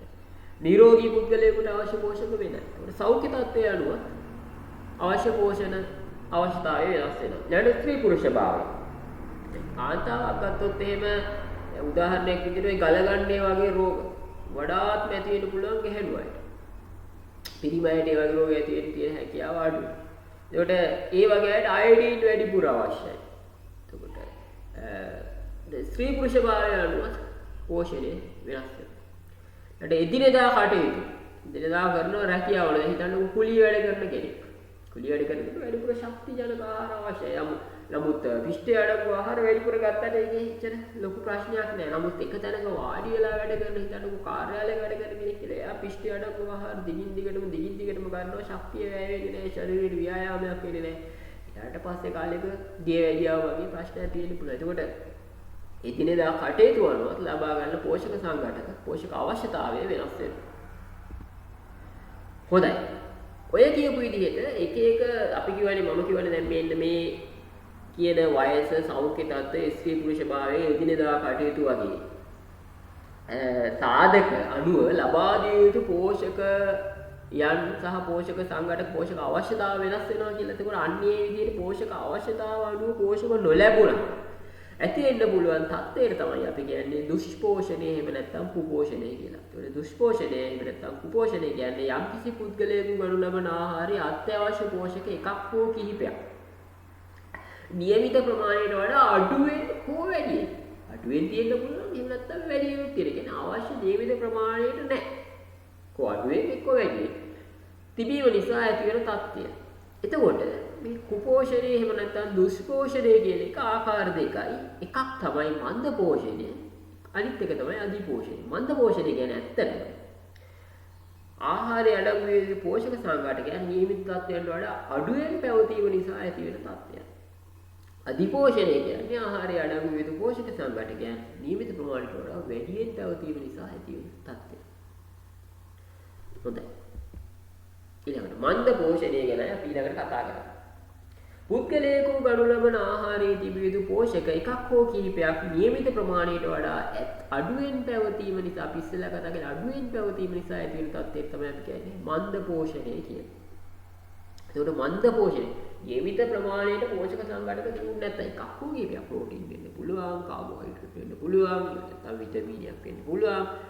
මොකක් හෝ අඩුවීම නිසා මන්ද පෝෂණය කියන තත්ත්වය ඇති වෙන්න පුළුවන්. මොනවද එතකොට ඒකෙන් ඇති වෙන්න පුළුවන් අත්පත් මන්ද පෝෂණය හැදුවා මොකක්ද වෙන ප්‍රශ්නේ? ප්‍රශ්නේ තමයි අපි ළඟ කතා කරන්නේ එයාගේ අංග එක කායික වර්ධනය අඩාල වෙනවා. ඊළඟට මතක ශක්තිය පිරිහෙනවා. මම අර කියන ස්නායු ආවේග සම්ප්‍රේෂණයට විටමින් වර්ගයෙන් වැදගත් කියලා. මතක ශක්තිය පිරිහෙන්න පුළුවන්. ඊළඟට විවිධ රෝග වලට පහසුවෙන් ගොදුරු වෙන්න පුළුවන්. ශරීරයේ ප්‍රතිශක්තිකරණය දුර්වල වෙනවා. ඊළඟට මේ වගේ අධ්‍යාපනයේදී පසුබටයි. කාර්යක්ෂමතාවය අඩුයි. අලසයි. ගැහැණු දරුවෝ මන්ද පෝෂණයට ගොදුරු වුණොත් එහෙනම් පස්සේ කාලෙක ඒගොල්ලෝ මව්වරු වෙනකොට ඒගොල්ලන්ගෙන් බිහි වෙන දරුවොත් මොකද වෙන්නේ? දරුවොත් එක්ක ලදරු මරණ අනුපාතිකය වැඩි වෙන්න හේතුවක් වෙනවා. නැත්නම් ඒ දරුවොත් මන්ද පෝෂණයට දුර්වල තත්ත්වයකටපත් වෙනවා. ඊළඟට ලදරු මරණ හා මාතෘ මරණ අනුපාතය වැඩි වෙන්නත් මේක හේතුවක් වෙනවා. මන්ද පෝෂණය කියන්නේ එතකොට මන්ද පෝෂණය ඇති වුණොත් ඒ හරහා බිහි වෙන පුද්ගලයා රටට 100% දායකත්වයක් ලබා දෙන්න අමාරුයි. කාට රටක ඇති වෙන ගැටලු වලට අංක එකේ හේතුවක් තමයි මේ පෝෂණය නිසි පරිදි නොලැබීම. කෘෂිකර්මයේ වැදගත්කමත් ඒකයි. රටකට අවශ්‍ය පෝෂණය ලබා දෙන එක කෘෂිකර්මය කියන්නේ. ඒතකොට කෘෂිකර්මය කියන විෂය අපි ඉගෙන ගන්න එකේ එක වැදගත්කමක් තමයි අවශ්‍ය පෝෂක නිසි පරිදි ලබා දෙන්න අපි දායක වෙනවා. එතකොට මන්ද පෝෂණය වගේ තත්ත්වයක් රටක ඇති වුණොත් එහෙම ඒක සමස්ත රටේ නිෂ්පාදනය අඩු වෙනවා. බලන්නකො කායික වර්ධනය වැඩෙනවා, අඩු වෙනවා මිනිස්සුන්ගේ මානසික වර්ධනය අඩු වෙනවා. එතකොට මන්ද පෝෂණය ඇති වුණාම ඊළඟ පරම්පරාවක් මන්ද පෝෂණයට ගොදුරු වෙන්න හේතුවක් වෙනවා. අධ්‍යාපනයේදී පසුබටයි මෙයාගේ රැකියාවකට ගියාම පසුබටයි 100% දෙන්න අමාරු මෙයාගේ පුද්ගලයන්ට. එතකොට ඒක රටක වර්ධනයට බාධාවක්. පුද්ගලයාගේ වර්ධනයේ බාධාව රටක වර්ධනයටත් බාධාවක් කියන කන්න මන්ද පෝෂණය කියන්නේ රටකට ලොකු ප්‍රශ්නයක්. හරි. මන්ද පෝෂණයට බහුලවම ගොදුරු වෙන්නේ කවුද? අංක එක තමයි ලදරු. ඒගොල්ලෝ දුර්වලයි. දුර්වලයි ඒගොල්ලන්ට පෝෂණය හොයාගෙන ගිහින් ගන්න විදියක් නෑ. ලබා දීපු පෝෂණයක් තමයි ගන්න පුළුවන් වෙන්නේ. පහසුවෙන් ලෙඩ රෝග වලට ගොදුරු වෙනවා. ඒක හන්දා මන්ද පෝෂණයට ගොදුරු වෙන්න පුළුවන් පළවෙනි කාණ්ඩේ තමයි ලදරුවා. ඊට අමතරව ළමයි. ගර්භණී මව්වරු. ළමයි කියන්නේ වැඩෙන අයනේ. ඒතර මෙයාලට වැඩි පෝෂණයක් අවශ්‍යයි. ශරීරයේ වර්ධනය වෙනවා. ඒකට වැය වෙනකොට කලුත් වැඩියා කරගන්න ඕනේ. ඒක හන්දා මේක හන්දා මේ ළමයිනුත් මන්ද පෝෂණයට ගොදුරු වීමේ හැකියාව වැඩි. ඊට අමතරව ගර්භණී මව්වරු කියන්නේ ඒගොල්ලන්ට වැඩි පෝෂණයක් අවශ්‍යයි. වැඩෙන කලලයට අවශ්‍ය පෝෂණය දෙන්න ඕනේ. එයාගේ පෝෂණය සපයා ගන්න ඕනේ. එදිනෙදා කාර්යයන් කරන්න ඕනේ. කිරිදෙන මව්වරුන්ටත් ඒ කතාව තමයි. දරුවට පෝෂණය ලබා දෙනවා. එයා පෝෂණයක් ලබා ගන්න ඕනේ. එයාගේ කටයුතු කර ගන්න ඕනේ. මේක මේ තුන්ගොල්ලම ගත්තම වඩා වැඩි පෝෂණයක් අවශ්‍ය වෙන කට්ටිය. കാരണം මේගොල්ලෝ පහසුවෙන්ම මන්ද පෝෂණයට ගොදුරු වෙන්න පුළුවන්. ඒතර මන්ද පෝෂණය කියන தত্ত্বය ඇති වෙන්න හේතු වෙන්නේ මොනවද? මොනවද ඇති වෙන්න හේතු වෙන සාධක? මම කියවනේ මන්ද පෝෂණය නිසා ඇති වුණොත් වෙන්න මේ ප්‍රශ්න ඇති වෙන්න පුළුවන්. අපි කතා කළා ස්නායු ආවාද, වර්ධනීය දුර්වලකම්, නකාරක්ෂමතාව වගේ ප්‍රශ්න ඇති වෙන්න පුළුවන්. මන්ද පෝෂණයට ගොදුරු වෙන්නේ කවුද? වඩාත්ම අවදානම් කණ්ඩායම් කියලා ඊළඟට කතා කළා. ලදරුවෝ, ළමයි, ගර්භණී මව්වරු, කිරිදෙන මව්වරු වගේ. ඊට පස්සේ මන්ද පෝෂණය ඇති වෙන්න පුළුවන් හේතු මොනවද? මන්ද පෝෂණය ඇති වෙන්න පුළුවන් තත්ත්වයන් කියන එක තමයි ඊළඟට කතා කරන්නේ. අංක 1 තමයි අඩු බර දරුවපත් ඇති වුණොත්. ඒ කියන්නේ මේ දරුවා උපදිනකොටම දුර්වලයි. උපදිනකොටම අවශ්‍ය පෝෂණය ලැබිලා නැහැ. එතකොට එතන ඉඳන් දිගටම එයා සාමාන්‍ය වර්ධනයකට ආවේ නැත්තම් සාමාන්‍ය බර තත්ත්වයකට එනකම් මන්ද පෝෂණය ඇති වෙන්න පුළුවන්. මන්ද පෝෂණය ඇති වෙන්න හේතුවක් වෙන්න පුළුවන්. අඩු බර දරුවපත් ඇති වෙනවා. ඊට පස්සේ නියුන් දරුවා බහු දරුවපත් ඇති වෙනවා. නියුන් දරුවෝ හෝ දරුවෝ දෙන්නෙකුට වඩා වැඩි ගණනක් ඉපදුණා. එතකොට මව් කිරි වල අඩුවීම් වෙන්න පුළුවන්. ඊට අමතරව මෙයාලට ආහාර ලබා දීමේදී ප්‍රශ්න ඇති වෙන්න පුළුවන්. මොකද අවශ්‍ය තරම් පෝෂණය ලබා දෙන්න තරම් වත්කමක් දෙමව්පියන්ට නැති වෙන්න පුළුවන්. එතකොට ඒ නිසා මේ දරුවෝ මන්ද පෝෂණයට ගොදුරු වෙන්න පුළුවන්. ඊට පස්සේ දරුවපත් අතර පරතරය අඩු වෙනවා. උදාහරණයක් විදිහට හිතන්නකෝ. ඔන්න දැන් එක දරුවෙක් ඉපදුනවා. ඒ දරුවට අවුරුද්දක් වෙද්දි තව දරුවෙක් ඉපදුනවා. එතකොට අර අවුරුද්දේ දරුවත් කුංචි, දැන් ඉපදිච්ච දරුවත් කුංචි. එතකොට මේ දෙන්නටම කවන්න පොවන්න ඕනේ. ඊළඟට මේ දෙන්නට අවශ්‍ය පෝෂණය ලබන්න. ආර්ථික පැත්තෙන් අපහසුතාව තියෙන්න පුළුවන්. දෙන්නට පෝෂණය වැඩිපුර අවශ්‍යයි. මේක ලබා දෙන්න කියලා. ඊළඟට මේ දෙන්නටම කවන්න පොවන්න ඕනේ, බලන්න ඕනේ. නමුත් එතකොට මේක හරි අපහසුයි. දෙන්නෙක්ව නඩත්තු කරන්න ඕනේ, බලන්න ඕනේ, කවන්න ඕනේ. එතකොට එක්කෙනෙක් මග හැරෙන්න පුළුවන්. එතකොටත් මන්ද පෝෂණය ඇති වෙන්න මේක හේතුවක් වෙන්න පුළුවන්. ඊළඟට උපතේදී මවගේ වයස අවුරුදු 20ට වඩා අඩු වීම හා අවුරුදු 35ට වඩා වැඩි. මොකද අවුරුදු 20ට වඩා අඩු වුණොත් එහෙනම් මෙයා හරියට වැඩිලා නැහැ. දරුවෙක් ගර්භාෂයේ පවත්වාගෙන යන්න, දරුවට අවශ්‍ය පෝෂණය දෙන්න, දරුවා ඉපදුනාට පස්සේ මේ දරුවට අවශ්‍ය පෝෂණය දෙන්න පුළුවන් මට්ටමට මෙයා කායිකව සහ මානසිකව වැඩිලා නැහැ. ඒක හන්ද මේක දරුවට බලපාන්න පුළුවන්, මන්ද පෝෂණය ඇති වෙන්න පුළුවන්. ඊළඟ අවුරුදු 35ට වඩා වැඩි වුණාම නියමිත පරිණත වයස ඉක්මවලා ගිහින්. මෝලා කියලා විශේෂයෙන්ම මේ මන්ද බුද්ධික දරුවෝ ඇති වෙන්නත් මේක හේතුවක් වෙන්න පුළුවන්. අවුරුදු 35ට වඩා වැඩි අය ගැප් ගන්න එක. එතකොට ඒක හන්දත් අවශ්‍ය පෝෂණය කාලලයට ලැබීමේ ප්‍රශ්න ඇති වෙන්න පුළුවන්. ඒ හන්දත් මන්ද පෝෂණය ඇති වෙන්න පුළුවන්. ඊළඟට පවුලේ සංඛ්‍යාව වැඩි වුණොත් එහෙම හිතන්නකො පවුලක ළමයි 7ක් 8ක් 10ක් විතර ඉන්නකොට ආර්ථික වශයෙන් ලොකු හයියක් තිබුණ නැත්නම් ඒ පවුලට මේ දරුවන්ට අවශ්‍ය පෝෂණය ලබා දී පවුලේ දරුවෝ ඉන්න ඕනේ. පවුලේ ඉන්න පිරිස වැඩි වුණා. ඉන්න ආර්ථික වශයෙන් එහා සමාන ශක්තියක් නොතිබ්බොත් අවශ්‍ය පෝෂණය ලබා දීමේ ගැටලු ඇති වෙන්න පුළුවන්. ඊළඟට නුසුදුසු පෝෂණ පිළිවෙත් අනුගමනය කිරීම. උදාහරණයක් විදිහට හිතන්න දැන් සමබල ආහාර වේලක් ගන්න නැතුව ඔන්න උදේට කනවා බතුයි සම්බෝලයි. දවල්ට කනවා කොස්සුයි පොළුයි කනවා. ඊට පස්සේ රැට ආයේ පාන් කනවා, පානුයි සම්බෝලයි කනවා. දැන් මෙතනදී හම්බ උනේ පාන් වලින් හම්බුණා කාබෝහයිඩ්‍රේට්. කොස් වලිනුත් කාබෝහයිඩ්‍රේට්. බත් වලිනුත් කාබෝහයිඩ්‍රේට්. ඊට අමතරව සම්බෝල පොල් දෙකනේ මේගොල්ලෝ කෑවේ. ඒකේ මේදේ සුළු වශයෙන් හම්බ වෙනවා. ඒකට ප්‍රෝටීන් ලැබුණේ නැහැ මෙයාලට. ඉතින් ඔහොම දිගින් දිගටම ආහාර ගන්න ගියොත් එහෙනම් ප්‍රෝටීන් වල විටමින් වල උණතාවයක් නැති වෙන්න පුළුවන්. දැන් නුසුදුසු පෝෂණ පිළිවෙත් අනුගමනය කිරීම මන්ද පෝෂණය ඇති වෙන්න හේතුවක් වෙන්න පුළුවන්. ඊළඟට සාක්ෂරතාවය කියන්නේ මේගොල්ලෝ කියවලා අධ්‍යාපනයක් ලැබලා නැත්තම් එතකොට මේ පෝෂක සංඝටක ගැනවත් සමබල ආහාර ගැනවත් දරුවන්ට ලැබෙන්න ඕනේ පෝෂණය ගැනවත් කිසිම අවබෝධයක් නැත්තම් කෝ කියලා දෙන දෙයක් අවබෝධ කර ගැනීමේ හැකියාවත් අඩු නම් ඒකට ඒකත් මන්ද පෝෂණයට හේතුවක් වෙන්න පුළුවන්. ඊළඟට දුප්පත්කම නිසා ප්‍රමාණවත් තරම් ආහාර ලැබීම මේක පැහැදිලිනේ. ඒතකොට පෝෂණය ගැන දැනගෙන හිටියත් ඒවා ලබා ගන්න මුදල් නැත්තම් ඒකත් මන්ද පෝෂණයට හේතුවක් වෙන්න පුළුවන්. මව හෝ පියා නොමැතිවීම එකත් මන්ද පෝෂණයට හේතුවක් වෙන්න පුළුවන්. මොකක්ද දැන් මව ඉන්නවනම් අම්මා සාමාන්‍ය පුංචි ළමයින්ට කවනවා, පොවනවා, අවශ්‍ය පෝෂණය දෙනවා, පුංචි කාලේ මව් කිරි දෙනවා, උපදිච්ච ගමන් මව මැරුණොත් එතකොට දරුවට කොලොස්ට්‍රෝල් අඩංගු කිරි හම්බ වෙන්නේ නැහැ, මුල් කාලේ පුත ශක්තිය ලැබෙන්න ඊළඟට මව් කිරි මුල් මාස 6 තුලම මව් කිරි දෙන්න ඕනේ. එතකොට ඒක ලැබෙන්නේ නැහැ. මව් කිරි වලට ආදේශිකයක් හදන්න හරි අමාරුයි. ඒතකොට මව තමයි එයින් පස්සෙත් දරුවාගේ වා පෝෂණ කටයුතු බලන්නේ, කවන්නේ, පොවන්නේ. ඒතකොට මේ දේවල් හරියට කරෙන්නේ නැති වෙන්න පුළුවන්. පියා රැකියාවක් කරනවා නම් ඒ කටයුතු වලට යනවා. ඉතින් ඒක හන්ද මන්ද පෝෂණය ඇති වෙනවා. ඊළඟට පියාණ නැති වුණොත් එහෙම පවුලේ ආර්ථික ප්‍රශ්න ඇති වෙන්න පුළුවන්. ආර්ථික වශයෙන් දුෂ්කරතා ඇති වෙන්න පුළුවන්. මේ පැත්තෙනුත් මන්ද පෝෂණය ඇති වෙන්න පුළුවන්.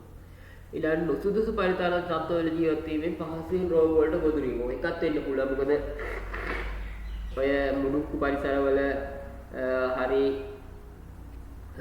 සෞඛ්‍ය පහසුකම් නැති තැන්වල තිබුණොත් ළමයි පහසුවෙන් රෝගාබාධ වලට ගොදුරු වෙනවා. ඒක නිතර රෝගී වෙනකොට ඒගොල්ලන්ගේ පෝෂණය හරියට සිද්ධ වෙන්නේ නැහැ. ඒකට ශරීරය දුර්වල වෙනවා. ඒක හන්දත් මන්ද පෝෂණයට ගොදුරු වෙන්න පුළුවන්. ඊළඟ ආහාර මාර්ග පද්ධතිය ආශ්‍රිත රෝගාබාධ විශේෂයෙන් පඩු රෝග වගේ දේවල්. ඊතරම් ආහාර ගත්තත් ඒ අවශ්‍ය පෝෂක සංඝටක මොකද වෙන්නේ? ශරීරයෙන් පිට වෙලා යනවා පරපෝෂිතව හරහා. ඊළඟ රෝගී තත්ත්වයන් නිසා ආහාර මාර්ගයේ ආශ්‍රිත රෝගී තත්ත්වයන් හන්දා මේවා හරියට අවශෝෂණය නොවුනොත් ඒත් මන්ද පෝෂණය වගේ දේවල් ඇති වෙන්න පුළුවන්. දැන් නිතර ආසාදිත රෝග වලට ගොදුරු වීම අපි ඉස්සෙල්ලා කතා කරා. ඒ නිසා මන්ද පෝෂණය ඇති වෙන්න පුළුවන්. ඊට පස්සේ ලංකාවේ පවතින මන්ද පෝෂණ දැනට ලංකාව තුළ දකින්නට පුළුවන් මන්ද පෝෂණයන්ගේ ආකාර. ඇත්තට මෙතන මන්ද පෝෂණ බලපාන හේතු සාධක කියනකට වඩාත්ම නිවැරදි වෙන්නේ මන්ද පෝෂණය ඇති වෙන්න පුළුවන් ආකාර. ස්වභාවයන් මන්ද පෝෂණයේ ස්වභාවයන් තමයි ඊළඟට විස්තර කරලා තියෙන්නේ. අංක 1 තමයි ප්‍රෝටීන් ශක්ති මන්ද පෝෂණය. ඊට පස්සේ විටමින් න්‍යූනතාවය. ඊට පස්සේ khනිජ න්‍යූනතාවය. කියන්නේ ප්‍රෝටීන් ශක්ති ප්‍රෝටීන් සහ ශක්තිය කාබෝහයිඩ්‍රේට් අඩු වීම නිසා ඇති වෙන්න පුළුවන් මන්ද පෝෂණ ස්වභාවයක්. ඊළඟ විටමින් න්‍යූනතාවය නිසා මන්ද පෝෂණය ඇති වෙන්න පුළුවන්. khනිජ න්‍යූනතාවය නිසා මන්ද පෝෂණය ඇති වෙන්න පුළුවන්. ඊළඟ ප්‍රෝටීන් ශක්ති මන්ද පෝෂණය නිසා ඇති වෙන රෝගී තත්ත්වයන් දෙකක් ගැන අපි මේ යටතේ කතා කරනවා. මැරමස් සහ කෝෂියෝකෝර්. ඊළඟ විටමින් න්‍යූනතාවය යටතේ බහුලවම ලංකාවේ දකින්න පුළුවන් විටමින් A න්‍යූනතාවය. අපි ඒක ගැන කතා කරනවා. ඊට පස්සේ khනිජ න්‍යූනතාවය යටතේ යකඩ න්‍යූනතාවය, අයඩින් න්‍යූනතාවය සහ කැල්සියම් න්‍යූනතාවය තමයි දකින්න පුළුවන්. අපි ඒක ගැන කතා කරමු. හරි. ප්‍රෝටීන් ශක්ති මන්ද පෝෂණය. ඒකට ප්‍රෝටීන් ශක්ති මන්ද පෝෂණයේ විශේෂම ලක්ෂණය තමයි වයසට සරිලන පරිදි උස නෑ මේගොල්ලන්ගේ. ඊට පස්සේ බර නෑ. වයසට සරිලන පරිදි උස සහ බර නොඇතිවීම තමයි ප්‍රෝටීන් ශක්ති මන්ද පෝෂණයේ විශේෂිත ලක්ෂණය. ඒකට ප්‍රෝටීන් ශක්ති මන්ද පෝෂණය කියුවාම ඇත්තටම කාබෝහයිඩ්‍රේට් සහ ප්‍රෝටීන් සිපරිදි ආහාරය අඩංගු නොවීම නිසා තමයි මේ තත්ත්වයන් නැති වෙන්න පුළුවන් වෙන්නේ. එතකොට ප්‍රෝටීන් ශක්ති මන්ද පෝෂණය කියන්නේ මේ කාබෝහයිඩ්‍රේට් සහ ප්‍රෝටීන් අවශ්‍ය ප්‍රමාණයේ ශරීරයට නොලැබීම දිගු කාලයක් පැවතුණා. මැරමස් සහ කෝෂියෝකෝර් කියන රෝගී තත්ත්වයන් නැති වෙන්න පුළුවන්. ඔය කියන්නේ මැරමස් කියන රෝගය ගැන තමයි ඔය රූපසටහනේ පේනවා. මැරමස් රෝගය හැදිච්ච දරුවෙකුගේ රූපයක් දාලා තියෙනවා. සාමාන්‍යයෙන් මේ රෝගය ඇති වෙන්නේ මාස 6-12. කියන්නේ මාස 6 ඉඳලා අවුරුද්ද දක්වා කාලයේ දරුවන්ට. මේගොල්ලන්ගේ ශරීරයේ මම අර ඉස්සෙල්ලත් කිව්වා වගේ නියමිත පරිදි උස සහ බර නැහැ. මේද ස්තරේ මම අර කිව්වනේ මේදේ ගැන විස්තර කරද්දී සාමන්ට යටින් අදශ්චර්මීය මේද ස්තරයක් තියෙනවා කියලා. ඒකට මේගොල්ලන්ගේ ශක්තිය කාබෝහයිඩ්‍රේට් ලැබිලා නැහැ අවශ්‍ය ප්‍රමාණයට. ඒකවල මේක ශක්තිය නිෂ්පාදනය කරන්න මේ අදශ්චර්මීය මේද ස්තරේ දිය කරලා පාවිච්චි කරලා තියෙනවා. ඒක හන්ද අදශ්චර්මීය මේද ස්තරයක් නැහැ. කෙලින්ම අස්ථි පද්ධතිය සමට යටින් අස්ථි පද්ධතිය අපිට දකින්න පුළුවන්. මේ රූපසටහනේ දැක්කත් අපිට පේනවා ඇට පෑදිච්ච ස්වභාවයක් පේනවා. ඊට පස්සේ සිරුර වැහැරීම නිසා මේ දරුවා වයස්ගත පුද්ගලයෙක් වගේ තමයි පේන්නේ. වර්ධනීය දුර්වලයි.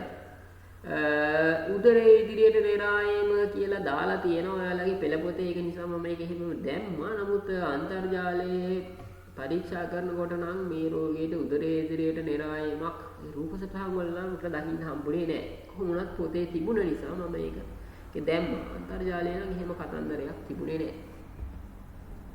ඊළඟට ප්‍රෝටීන් ශක්ති මන්ද පෝෂණයේ දීර්ඝකාලීනව පැවතීම නිසා මම කියන්නේ අවුරුද්දක් දක්වා ළමින් ඇති වෙන්න පුළුවන් මැරමස් රෝගය අවුරුද්දට වඩා අවුරුද්දේ සිට අවුරුදු 3 දක්වා ළමින්ට ඇති වෙන්න පුළුවන් තත්ත්වයක් තමයි කෝෂියෝකෝර් රෝගය කියන්නේ. එතකොට මේ වගේ දරුවන්ගේ දකින්න පුළුවන් ලක්ෂණ තමයි මේ උදරයේ ඉදිරියට නෙරායම්. මේ රූපසටහනෙත් පේනවනේ ඒක පැහැදිලිවම. අක්මාව විශාල වෙනවා මෙයාලගේ ප්‍රෝටීන් ශක්ති මන්ද පෝෂණය හන්දා. ඒක හන්දා මේ උදරයේ ඉදිරියට නෙරායීමක් ඇති වෙනවා. ඊළඟට ආහාර අරුචිය, හැමයින් තැනිලා පොතු ගැලවිලා යනවා. පේශී ක්ෂය වෙනවා, අලස ගතිය, විචලනය වගේ තත්ත්වයන් මේ වගේ දරුවන්ගේ දකින්න පුළුවන්. ඒකට ප්‍රෝටීන් ශක්ති මන්ද පෝෂණය වළක්වන්න නම් වඩාම වැදගත්ම දේ තමයි ඉපදිලා මුල් මාස 6 ඇතුළත දරුවට අනිවාර්යයෙන්ම මව් කිරි ලබා දෙන්න ඕනේ. එතකොට මාස 6න් පස්සේ මුල් මාස 6න් පස්සේ දරුවට අතිරේක ආහාර මව්කිරි දෙන ගමන් අතිරේක ආහාරත් ලබා දෙන්න ඕනේ. ඊට අමතරව මන්ද පෝෂණය තත්ත්වයන් නැතිවීම පෝෂණය පිළිබඳව මහ ජනතාව දැනුවත් කරන්න. දැන් බාප්පයි දන්නේ නැහැනේ. මුල් මාස 6 මව්කිරි දෙන්න ඕනේ. ඊට පස්සේ අතිරේක ආහාර පටන් ගන්න ඕනේ. ඊළඟට ලදරුවන්ට වඩා වැදගත් පෝෂක සංඝටක මොනවද? ප්‍රෝටීන් අඩංගු ආහාර මොනවද? විටමින් අඩංගු ආහාර මොනවද? කාබෝහයිඩ්‍රේට් අඩංගු ආහාර මොනවද? මේ සමතුලිතතාවය මේ වගේ කාරණා හුඟක් මේ පාඩම් මම හිතන්නේ ළමයිට දාලා තියෙන්නේ. මෙන්න මේක පිළිබඳව හොඳ අවබෝධයක් ලබා දෙන්න ඕනේ. දෙන්න විය යුතුයි. ඉතින් මේක මේ පාඩම් කරලා විභාගෙට උත්තර ලියනවටත් වඩා ඇත්තට මේක වඩාම වැදගත් තමයි මේ හරහා තමුන් යම්කිසි දැනුමක් ලබාගෙන ඒක පාවිච්චි කරලා අනික් අයටත් ඒ දැනුම බෙදලා දෙන එක තමයි වඩාම වැදගත් දේ. ඊට අමතරව අඩු ආදායම් ලබන පුද්ගලෙක් පෝෂණය දැන් ඔය ලංකාවේ දෙනවනේ ගැබිනි මව්වරුන්ට පෝෂණ මල්ලක් ලබා දෙනවා, පුංචි දරුවන්ට ත්‍රිපෝෂණ ලබා දෙනවා, පෝෂණ පරිපූරක ලබා දීම වැදගත් වෙනවා. ඊට පස්සේ පණු රෝග මර්ධනය කරන්න. පරපෝෂිතව ඉන්නවා. එකත් මන්ද පෝෂණයට හේතුවක් කියලා අපි කතා කළා. ඊට පස්සේ මිල අඩු පෝෂ්‍යදායී ආහාර ප්‍රචලිත ඒ විශේෂයෙන්ම ඔය දැන් මස් මාළු එහෙම අවශ්‍ය වෙන්නේ නැහැ. ධාන්‍ය, සෝයා ආහාර තියෙනවා. නේද? දැන්කෝ මාළු වගේ දේවල් හුඟක් මිලයි නම් ඊට සාපේක්ෂව කුකුල් මස් වගේ එක මිල අඩුයි. ඊටත් වඩා මිල අඩුයි බිත්තරවල. ඒකට ප්‍රෝටීන් ලබා ගන්න මහා ලොකු වියදමක් කරන්න ඕනේ කියලා කාට හරි හිතෙනවා නම් ඒකත් වැරදි එකක්. ඒකම දැන් කිරි ලීටරයක් ගත්තොත් එහෙම සාමාන්‍ය රුපියල් 70 80ක් විතර වෙන්නේ. බිත්තරයක් ගත්තොත් එහෙම රුපියල් 18ක් 20ක් විතර වෙන්නේ. ඉතින් දවසකට පුංචි ළමයෙකුට බිත්තරයක් ලබා දෙන එක එච්චර අමාරු දෙයක්වත් නෙමෙයි.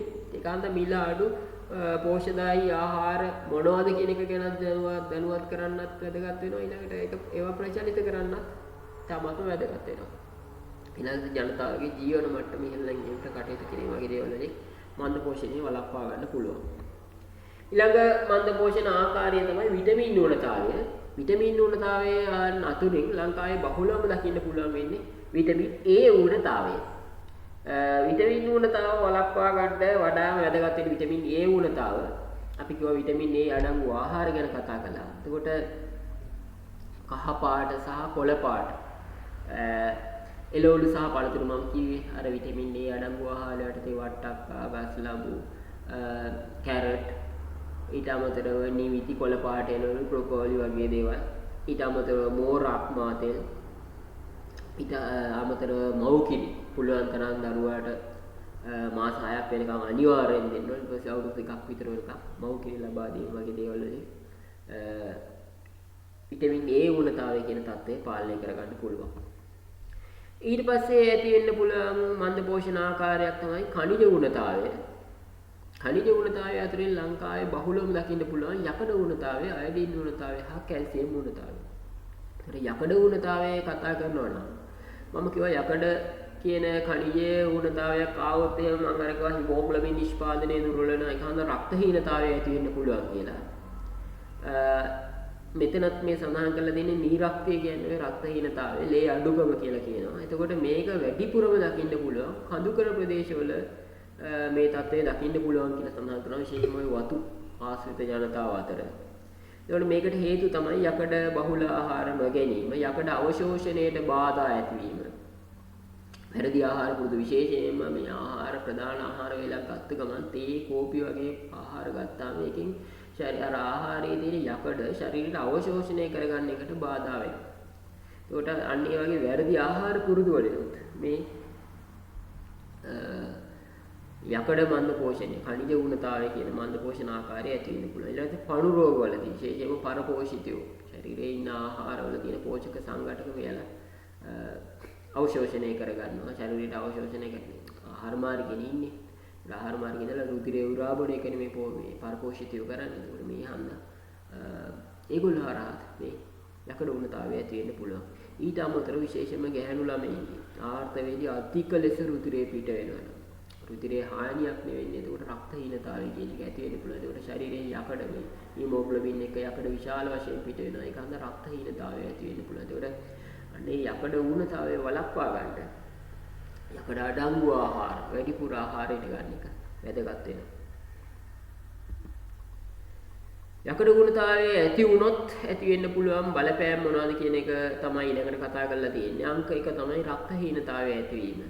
ඊට අමතරව මම කියවනේ අපි මේ කලින් කතා කරා හිමෝග්ලොබින් වලින් තමයි මේ ඔක්සිජන් පරිවහනය කරන්නේ කියලා. ඒතකොට ඔක්සිජන් හරියට පරිවහනය වුණේ නැත්නම් සෛලීය ශ්වසනය වෙන්නේ නැහැ. එතකොට ශරීරයේ ශක්තිය හීනවීමක් සිද්ධ වෙනවා. ඊට පස්සේ අවධානය නිස්පරිදි පවත්වා ගන්න තියෙන ශක්තිය නැති වුණොත් එහෙම අවධානය නිස්පරිදි පවත්වා ගන්න බෑ. අලස ගතියක් පවතිනවා. දරුවපත් අඩුබර දරුවපත් පවත් ඇති වෙනවා. ඊළඟට ඉක්මනින් විඩාවටපත් නැහැ. පේශි වැඩ කරනකොට පේශි ශ්වසනය කරන්න ඕනේ. සෛල ශ්වසනය කරන්න ඕනේ. ඒක හරියට උනේ නැත්නම් ඉක්මනින් විඩාවටපත් වෙනවා.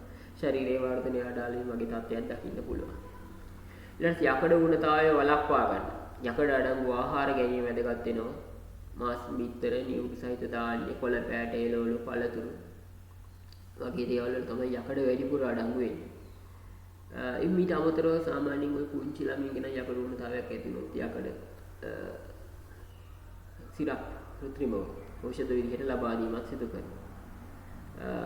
ඊළඟට අර වැරදි ආහාර පුරුදු වලින් වලකින එකත් වැදගත් වෙනවා. මම අර කියේ ප්‍රධාන ආහාර වේලෙන් පස්සේ පැය එකක් දෙකක්වත් ගිහිල්ලා තමයි තේ කෝපි වගේ යකඩ අවශෝෂණයට බාධා කරන පාන වර්ග ගැනීමෙන් වළකින්න. ඊට පස්සේ යකඩ අඩංගු වෙනවා පලා වර්ගවල. හැබැයි පලා වර්ගවල තියෙන යකඩ අවශෝෂණය කරගන්නේ ආම්ලික මාධ්‍යයකදී. ඒක හන්දා පලා ආහාරයට ගන්නවා නම් පලාවලට දෙහි හෝ සියමලා වගේ ඇඹුල් జాතියක් එකතු කරලා දැන් අපි දාන්නේ පලා මැල්ලුමක් හැදුවොත් ඒකට දෙහි ඇඹුල් දානවානේ. අන්න ඒ වගේ එහෙම ඇඹුල් జాතියක් එකතු කරලා ආහාරයට ගත්තොත් ඒ පලාවල තියෙන යකඩ ශරීරයට අවශෝෂණය කරගන්න පුළුවන්. ඊළඟට පණු රෝග වගේ පරපෝෂිතයෙන් වළක්වා ගන්න එකත් ශරීරයේ යකඩ ගුණතාවය ඇතිවීම වළක්වා ගන්න හේතුවක් වෙනවා. ඊළඟ ඛනිජ ඌනතා රෝගය තමයි ඛනිජ ඌනතා තත්ත්වය තමයි අයඩීන් ඌනතාව. අයඩීන් ඌනතාවයෙන් අයඩීන් වඩා වැදගත් වෙන්නේ ශරීරයේ තයිරොක්සින්. තයිරොක්සින් කියන හෝමෝනය නිෂ්පාදනය කරන්න අයඩීන් කියන එක ඉතාමත් වැදගත්. ඉතින් අයඩීන් කියන ඛනිජය ඉසි පරිදි ලැබුණේ නැත්තම් තයිරොයිඩ් ග්‍රන්ථිය දෙල්ලේ තියෙනවා තයිරොයිඩ් ග්‍රන්ථිය. තයිරොයිඩ් ග්‍රන්ථිය ඉදිමිලා ගලගන්නේ කියන රෝගී තත්ත්වය ඇති වෙන්න පුළුවන්. ඒක තමයි මේ රූපසටහනක දාලා තියෙන විශේෂයෙන්ම කාන්තාවන් අතර මේ තත්ත්වය බොහොම බහුලයි. ඊළඟ අමතරව කඳුකරේත් මේ තත්ත්වය බහුලයි. මොකද මේ මුහුදු බඩ ප්‍රදේශවල නම් මුහුදු මාළු ආහාරයට ගන්නවා. මුහුදු ආහාරයට ගන්නවා. එතකොට ඒගොල්ලන්ට ওই ආහාරات එක්ක අයඩින් යම් ප්‍රමාණයක් ලැබෙනවා. ඒක හන්දා මේ වගේ තත්ත්වයන් ටිකක් අඩුයි දකින්න. නමුත් මධ්‍ය කරටේ මැද ප්‍රදේශවල මේ තත්ත්වය බහුලව දකින්න පුළුවන්. මේක හන්දා විශේෂයෙන්ම ලුණු වලට දැන් අයඩින් මිශ්‍රිත ලුණු තමයි භාවිතා කරන්නේ. ඒකේ මේ තත්ත්වය මගහැර ගන්න වගුරුට පුළුවන් වෙනවා. ඒකට අයඩින් ඌනතාවයට බලපාන හේතු විදිහට දාලා තියෙනවා ආහාර වල අයඩින් අඩංගු නොවීම, අයඩින් ලුණු ගෙනාවත් ඒක උගක් උෂ්ණත්වයේ සහිත ස්ථානවල තිබ්බොත් අයඩින් වායුවක් විදිහට පිට වෙලා යනවා. ඒකට මේ අයඩින් ලුණු අපි ගන්නවායි කියලා හිතලා අයඩින් අඩංගු ලුණු වාජනයේ ලිප ළඟ තිබ්බොත් ඒකේ ප්‍රයෝජනයක් නැහැ. ඒකට ඒක විශේෂිත ආරක්ෂිත ස්ථානයක තද උෂ්ණත්වයක් නැති ස්ථානයක තමයි තියලා තියන්න ඕනේ. ඇස මුහුදු ආහාර නොගැනීම වගේ දේවල් වෙනොත් අයඩින් ඌනතාවය ඇති වෙන්න පුළුවන්. ඒතකොට අයඩින් ඌනතාවය අඩු වුණොත් තයිරොක්සින් නිෂ්පාදනය අඩාල වෙන්න පුළුවන්. ඊට පස්සේ ගලගණ්ඩය වගේ තත්ත්වයන් නැති වෙන්න පුළුවන්. තයිරොක්සින් අඩාල වීම නිසාම බුද්ධි වර්ධනයේ දුර්වලතාවයන් නැති වෙන්න පුළුවන්. ඉගෙනීමට පසුබට වීම, උසනවා යන ඔය සියල්ල තයිරොක්සින් නිෂ්පාදනයේ දුර්වල වීම නිසා ඇති වෙන තත්ත්වය. ඊළඟට අයඩින් ඌනතාවය වළක්වන්න නම් අංක 1 තමයි අයඩින් අඩංගු ලුණු තමයි ආහාරයට ගන්න ඕනේ. ඊට අමතරව මුහුදු ආහාරවල මේ අයඩින් බහුලව අඩංගු වෙනවා. ඊළඟ පෝෂක ඌනතාව කියන්නේ මන්ද පෝෂණ ආකාරය තමයි කැල්සියම් ඌනතාව. මම කිව්වනේ කැල්සියම් වැදගත් වෙනවා කියලා මිනිසාගේ දත් හා අස්ථි පද්ධතියේ ක්‍රියාකාරීත්වයට සහ මාංශ පේශිවල ක්‍රියාකාරීත්වයට. එතකොට කැල්සියම් ඌනතාව කියන එක බහුලවම දකින්න පුළුවන් කිරි දෙන මව්වරුන් සහ වයස්ගත පුද්ගලයන් අතර. කිරි දෙන මව්වරුන් අතරයි කැල්සියම් ඌනතාවය දකින්න පුළුවන්. අංක 1 කිරිවල විශාල වශයෙන් කැල්සියම් අඩංගු වෙනවා. ඒකට මව් කිරි දෙන මව්වරුන්ගේ ශරීරයේ තියෙන කැල්සියම් අර මව් කිරිත් එක්ක පිට වෙලා දරුවට යනවා. ඒකට මවට කැල්සියම් ඌනතාවයක් ඇති වෙන්න පුළුවන්. එතකොට කැල්සියම් මූණතාවය ඇතිවීම නිසා දත් සහ අස්ථි පද්ධතිය දුර්වල වී විශේෂයෙන්ම ඔස්ටියෝපොරොසිස් වගේ රෝග ඇති වෙන්න පුළුවන්. ඔස්ටියෝපොරොසිස් කියන්නේ අස්ථි දිරා යාම. අස්ථි දිරා යාම නිසා කැල්සියම් මූණතාවය ඉස්සරහට ඒක විස්තර කරලා තියෙනවා. කැල්සියම් මූණතාවය නිසා ඇති වෙන තත්ත්වය. කැල්සියම් මූණතාවය ඇති වෙන්න හේතු තමයි කැල්සියම් අඩංගු ආහාර නොගැනීම. ඊට පස්සේ කැල්සියම් මූණතාවයට බාධා ඇතිවීම. උදාහරණයක් විදිහට දැන් මේකේ ওই උදාහරණ දීලා තියෙන්නේ හාල් මැස්ස. හාල් මැස්ස ගත්තොත් එන්නේ බහුල වශයෙන් කැල්සියම් තියෙන ආහාරයක්. හැබැයි තක්කාලි වගේ දෙයක් දාලා හාල් මැස්ස යුවොත් අර කැල්සියම් ඔය අර තක්කාලි වල තියෙන ආම්ලික බව හන්ද කැල්සියම් ඔක්සලේට් බවට පත් වෙනවා. මේ කැල්සියම් ඔක්සලේට් ශරීරයට අවශෝෂණය කරගන්න බෑ. එතකොට අපි කැල්සියම් ගන්න හිතාගෙන හාල් මැස්ස කෑවට ඒක අර විදිහට උයලා ගත්තොත් එහෙනම් මේ කැල්සියම් ශරීරයට අවශෝෂණය කරගන්න බෑ. ඒතර කැල්සියම් මූණතාවය ඇති වුණොත් එහෙම ඇති වෙන්න පුළුවන් අහිතකර තත්ත්වයන් තමයි දත් හා අස්ථි දිරා යාම. ඊට පස්සේ වර්ධනයේ බාල වෙන. ඉතින් අස්ථි වර්ධනය වෙන්නේ නැත්නම් උසයාමක් වර්ධනය වීමක් සිදු වෙන්නේ නැහැ. වර්ධනයේ බාල වීම වගේ තත්ත්වයන් ඇති වෙන්න පුළුවන්. ඔය තියෙන්නේ ඔය මේ අස්ථි දිරා යාම එහෙම නැත්නම් ඔස්ටියෝපොරොසිස් කියන තත්ත්වය තමයි උඩ රූපතරාණයේ තියෙන සාමාන්‍ය අස්ථියක්. මේකේ සිදුරු ඒතරම් ලොකු නැහැ. නමුත් මේ දිරා ගිය අස්ථියක විශාල සිදුරු ඇතිවීමක් දකින්න පුළුවන් වෙලා තියෙනවා. නොවගේ තත්ත්වයන් තියෙන්න පුළුවන් කැල්සියම් මූණතාවයකදී. ඒතර කැල්සියම් මූණතාවය මාගහරවා ගන්න නම් කැල්සියම් අඩංගු ආහාර ගන්න එකයි කරන්න පුළුවන්. කරන්න ඕනේ. එතකොට කැල්සියම් අඩංගු ආහාර මොනවද? කුඩා මාළු, කිරි, විශේෂයෙන්ම කිරි වල බහුලව කැල්සියම් අඩංගු වෙනවා. කුඩා මාළු කියවහම අපිට ඔය හපලා කන්න පුළුවන්. අස්ථිත් එක්කම හපලා කන්න පුළුවන් හාල් මැස්සෝ වගේ කුඩා මාළු, කිරි, පලා වර්ග ආදී කැල්සියම් අඩංගු වෙනවා. ඊට පස්සේ විටමින් අඩංගු ආහාර ගන්න පුළුවන්. ඊට පස්සේ කැල්සියම් අවශෝෂණය වැඩි කරන ආහාර. අර මම කියවනේ දැන් පලා ආහාරයට ගන්නකොට ඇඹුල් දාලා ආහාරයට ගන්නකොට දැන් හාල් මැස්ස වගේ දේවල් ආහාර පිසීමේදී තක්කාලි වගේ දේවල් දාන්නේ නැතුව හදා ගන්නවා නම් වඩා සාර්ථකයි කියලා. මේ වගේ දේවල්. ඊළඟට අධිපෝෂණය කියන්නේ අධිපෝෂණය කියන්නේ අර මම කියපු පෝෂක සංඝටක අවශ්‍ය ප්‍රමාණයට වඩා පැවතීම නිසා ඇති වෙන තත්යකට අපි කියනවා අධිපෝෂණය කියලා. ඒකට අධිපෝෂණයේ අහිතකරම තියපල තමයි ශරීරයේ අවශ්‍ය ප්‍රමාණයට වඩා වර්ධනය වෙනවා. ඒවත් ස්ථූලතාවයටපත් වෙනවා. වයසට නියමිත ශරීරයේ උස ප්‍රමාණයට නියමිත බරට වඩා වැඩි බරක් තියෙනවා. අධික ස්ථූලතාවයක් තියෙනවා. ඒතකොට ස්ථූලතාවය ඇති වුණාම පුද්ගලයන්ට ඇති වෙන ගැටලු. ඉතින් එහෙම අධිපෝෂණය දුරම මොකද තියෙන ප්‍රශ්නේ? ප්‍රශ්න තමයි ශරීරය විශාලයි, ප්‍රමාණය විශාලයි. ඒතකොට ශරීරයේ පුරා රුධිරය පොම්බ කරන්නේ හෘදේ. එතකොට හැබැයි හෘදයට මේ රුධිරය පොම්බ කිරීමේ ක්‍රියාවලියට හෘදේ කරා රුධිරය ගෙනෙන ධමනි වලට අපි කියනවා කිරීටක ධමනි කියලා. ඒතකොට මේවායේ අර අවහිර වීම ඇති වෙලා කිරීටක ධමනි වල අවහිර වීම ඇති වෙලා හෘදයාබාධ වගේ තත්ත්වයන් මේ අධිපෝෂණයේදී ඇති වෙන්න පුළුවන්. ඊට පස්සේ ශරීරයේ බර වැඩි. ශරීරයේ අස්ථි වලට මේ ශරීර බර දරා ගන්න අමාරුයි. ඒක හන්ද හන්දි වල ආබාධ කොන්දේ කැක්කුම් වගේ තත්ත්වයන් ඇති වෙන්න පුළුවන්. ඊට අමතරව අංශ භාග වගේ රෝගී තත්ත්වයන් ඇති වෙන්න පුළුවන්. ඊළඟට මහත පුද්ගලයන්ගේ කාර්යක්ෂමතාව. ඒ ශරීරයේ අරගෙන යන්න පාලනය කරන්න අමාරුයි. ඒක කාර්යක්ෂමතාව අඩු වෙන්න පුළුවන්. ඊට සමාජීය ගැටලු ඇති වෙන්න පුළුවන්. නොයෙකුත් ඉතින් මහත් වැඩි වුණාම ශරීරයේ ප්‍රමාණය හැඩය ගැන නොයෙකුත් අය නොයෙකුත් දේවල් කියලා මානසික ප්‍රශ්න මානසික අසහනතයන් ඇති වෙන්න පුළුවන්. ඒ නිසා විෂාදය වගේ තත්ත්වය ඇති වෙන්න පුළුවන්. ඊට අමතරව කාන්තාවන්ගේ ආර්ථව ගැටලු ශරීර ප්‍රමාණය මහත අධිපෝෂණය ඇති වුණාම ඒ වගේ තත්ත්වයකට ඇති වෙන්න පුළුවන්. ඔය තියෙන්නේ අධිපෝෂණය ඇති වෙච්ච කෙනෙක්ගේ රූප සටහනක් තමයි මේකේ දාලා තියෙන්නේ. එතකොට දැන් අධිපෝෂණය කියලා මම සැලකුවානේ ශරීරයේ උසට නියමිත බර උසට නියමිත තිබිය යුතු බර ප්‍රමාණයට වඩා වැඩි බරක් පැවතීම තමයි අධිපෝෂණය කියලා. ඒකට ඒක හන්දා ඒක මන්ද පෝෂණයේදී උසට නියමිත ප්‍රමාණයට බරක් නැහැ. ඒක හන්දා ශරීරයේ උසට නියමිත බර කොච්චරද කියන එක සහ ඒ උසට නියමිත බර පවත්වාගෙන යාම පෝෂණය සම්බන්ධයෙන් ඉතාමත් වැදගත් වෙනවා. එතකොට ශරීරයේ උසට නියමිත බර ප්‍රමාණය කොච්චරද කියන එක දැනගන්න එක බොහොම වැදගත්. එතකොට මෙන්න මේ උසට නියමිත බර ප්‍රමාණය ආශ්‍රිතව අපි හදලා තියෙනවා දර්ශකයක්. හදපු දර්ශකයක් තියෙනවා. මෙන්න මේකට කියනවා ස්කන්ධ ભેද දර්ශකය. නැත්නම් බහුලවකට කියනවා BMI කියලා. නිතර භාවිත වෙන වචනේ තමයි BMI කියන්නේ. ස්කන්ධ ભેද දර්ශකය නැත්නම් body mass index කියලා කියන්නේ. එතකොට මේක ගණනය කරන්නේ කොහොමද? කිසියම් පුද්ගලයෙකුගේ බර අපි මැන ගන්නවා කිලෝග්‍රෑම් වලින්. ඊට පස්සේ උස මැන ගන්නවා මීටර වලින්. එතකොට ඔය මැනගත්තු උස ප්‍රමාණය මීටර වලින් මැනගත්තු උස ප්‍රමාණය අපි හිතමුකෝ මීටර කෙනෙක් උසයි මීටර 1.6ක්. ඔන්න ඔය ප්‍රමාණය වර්ග කරනවා. ඒ කියන්නේ 1.6 වර්ග. කිසියම් ප්‍රමාණයක බරයි කිසියම් පුද්ගලයෙක් බරයි කිලෝග්‍රෑම් 60ක්.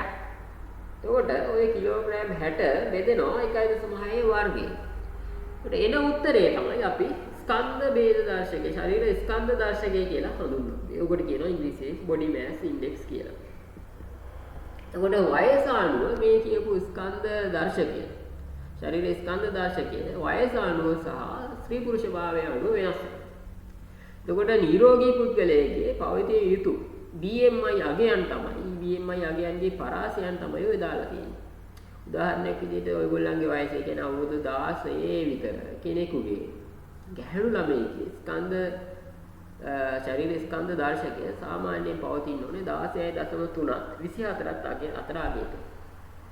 ඊට වඩා අඩු අගයක හෝ වැඩි අගයක පවතිනවා නම් වැඩි අගයක පවතිනවා නම් එයා ශරීරයේ ස්ථූලයි අඩු අගයක පවතිනවා නම් එයා ප්‍රමාණයට වඩා කෙට්ටුයි. පිරිමි ළමයින්ගේ සාමාන්‍යයෙන් අවුරුදු 16 කට පිරිමි ළමයින්ගේ ස්කන්ධ ભેද දර්ශකයේ BMI අගය 17ත් 24.4ත් අතර අගයක පවතිනවා. 24.4ට වඩා වැඩි අගයක තියෙනවා නම් ඒ පුද්ගලයා නියමිත ප්‍රමාණයට වඩා බරින් වැඩි අයෙක් 17ට වඩා අඩු අගයක තියෙනවා නම් නියමිත ප්‍රමාණයට වඩා කෙට්ටු අයෙක් විදිහට තමයි සැලකන්නේ. එතකොට BMI අගය නියමිත පරාසයෙන් පවත්වා ගන්න යන්නේ ශරීරයේ සෞඛ්‍ය පැත්තේ පුද්ගලයාගේ ක්‍රියාකාරීත්වයේ පැත්තෙන් පෝෂණයේ පැත්තෙන් ඉතාමත්ම වැදගත් වෙනවා. පසු කාලීනව බොහොම රෝගයන්ට ගොදුරු වෙන්න හේතුවක් වෙනවා මේ BMI අගයේ නිශ්චිත පරාසයක නොපැවතීම. ඔය තියෙන්නේ BMI අගයේ අණුව ශරීරයේ ස්වභාවය නිකන් අදපු එකක් තමයි මම මේ දාලා තියෙන්නේ. මම දාලා තියෙන්නේ BMI 25ට වඩා වැඩි O8 කියලා දාලා තියෙනවා. O8 obese extreme obese ඊපස්සේ underweight කියලා දාලා තියෙන්නේ නියමිත ප්‍රමාණයට වඩා බර නැහැ. ඊළඟට ආහාරයක අපි කියන්නේ පෝෂක සංඝටක තියෙනවා කියලා. පෝෂක සංඝටක තියෙනවා. එතකොට මේ පෝෂක සංඝටක ආහාරයක අඩංගු වේ යුත්තේ කොච්චර ප්‍රමාණයකද? ඔය කියපු විදිහට දැන් BMI පවත්වාගෙන යන්න, බන්ධ පෝෂණය ඇති නොවෙන්න, ශරීරයේ නියමිත පෝෂණ තත්ත්වයන් පවත්වාගෙන යන්න අපි අර කියපු කාබෝහයිඩ්‍රේට්, ලිපිඩ, විටමීන වගේ දේවල් එලින්ම අපිට කියන්න බෑනේ මේ අහවල් එකේ. දැන් උදාහරණයක් විදිහට දැන් මස් ගත්තොත් එහෙම ඕකේ විටමිනුත් තියෙනවා, ප්‍රෝටීනුත් තියෙනවා, යම් මට්ටමකට මේ දෙයක් තියෙනවා. ඒකට අපිට කියන්න බෑ මේකේ තියෙන්නේ ප්‍රෝටීන් විතරයි කියලා. හැබැයි අපිට කියන්න පුළුවන් මෙන්න මේ කියන ආහාර කාබෝහයිඩ්‍රේට් බහුලව අඩංගු ආහාර. ඊට පස්සේ ප්‍රෝටීන් බහුලව අඩංගු ආහාර, විටමින් බහුලව අඩංගු ආහාර ශරීරේ අපි ශරීරයට ගatti කොයි ප්‍රමාණ වලින්ද ගන්න ඕනේ කියන එක අපිට පැහැදිලිව කිව්වොත් අපිට පුළුවන් අපේ පෝෂණ තත්ත්වය හරි විදිහට පවත්වාගෙන යන්න. ඒ අනුව තමයි මේ සෞඛ්‍ය හා පෝෂණ අමාත්‍යාංශයෙන් නිකුත් කරපු මේ පත්‍රිකාවකින් තමයි මම මේක උපුටා ගත්තේ. අපේ ආහාර වේලේ වැඩි ප්‍රමාණයක් අංක 1 දාලා තියෙන්නේ. අඩංගු යුත්තේ කාබෝහයිඩ්‍රේට් අඩංගු ආහාර, බත්, දාන්න හෝ පිටි සහිත ආහාර දිනකට 3 වරක් කෑමට ගන්න. ඊට අමතරව දෙවනියට සහ තුන්වෙනියට අඩංගු වේ යුත්තේ එළවලු සහ පළතුරු අඩංගු ආහාර තමයි ඊළඟට වැඩිපුර අඩංගු වෙන්න ඕනේ. වර්ග දෙකම අඩංගු වෙන පරිදි අවම වශයෙන්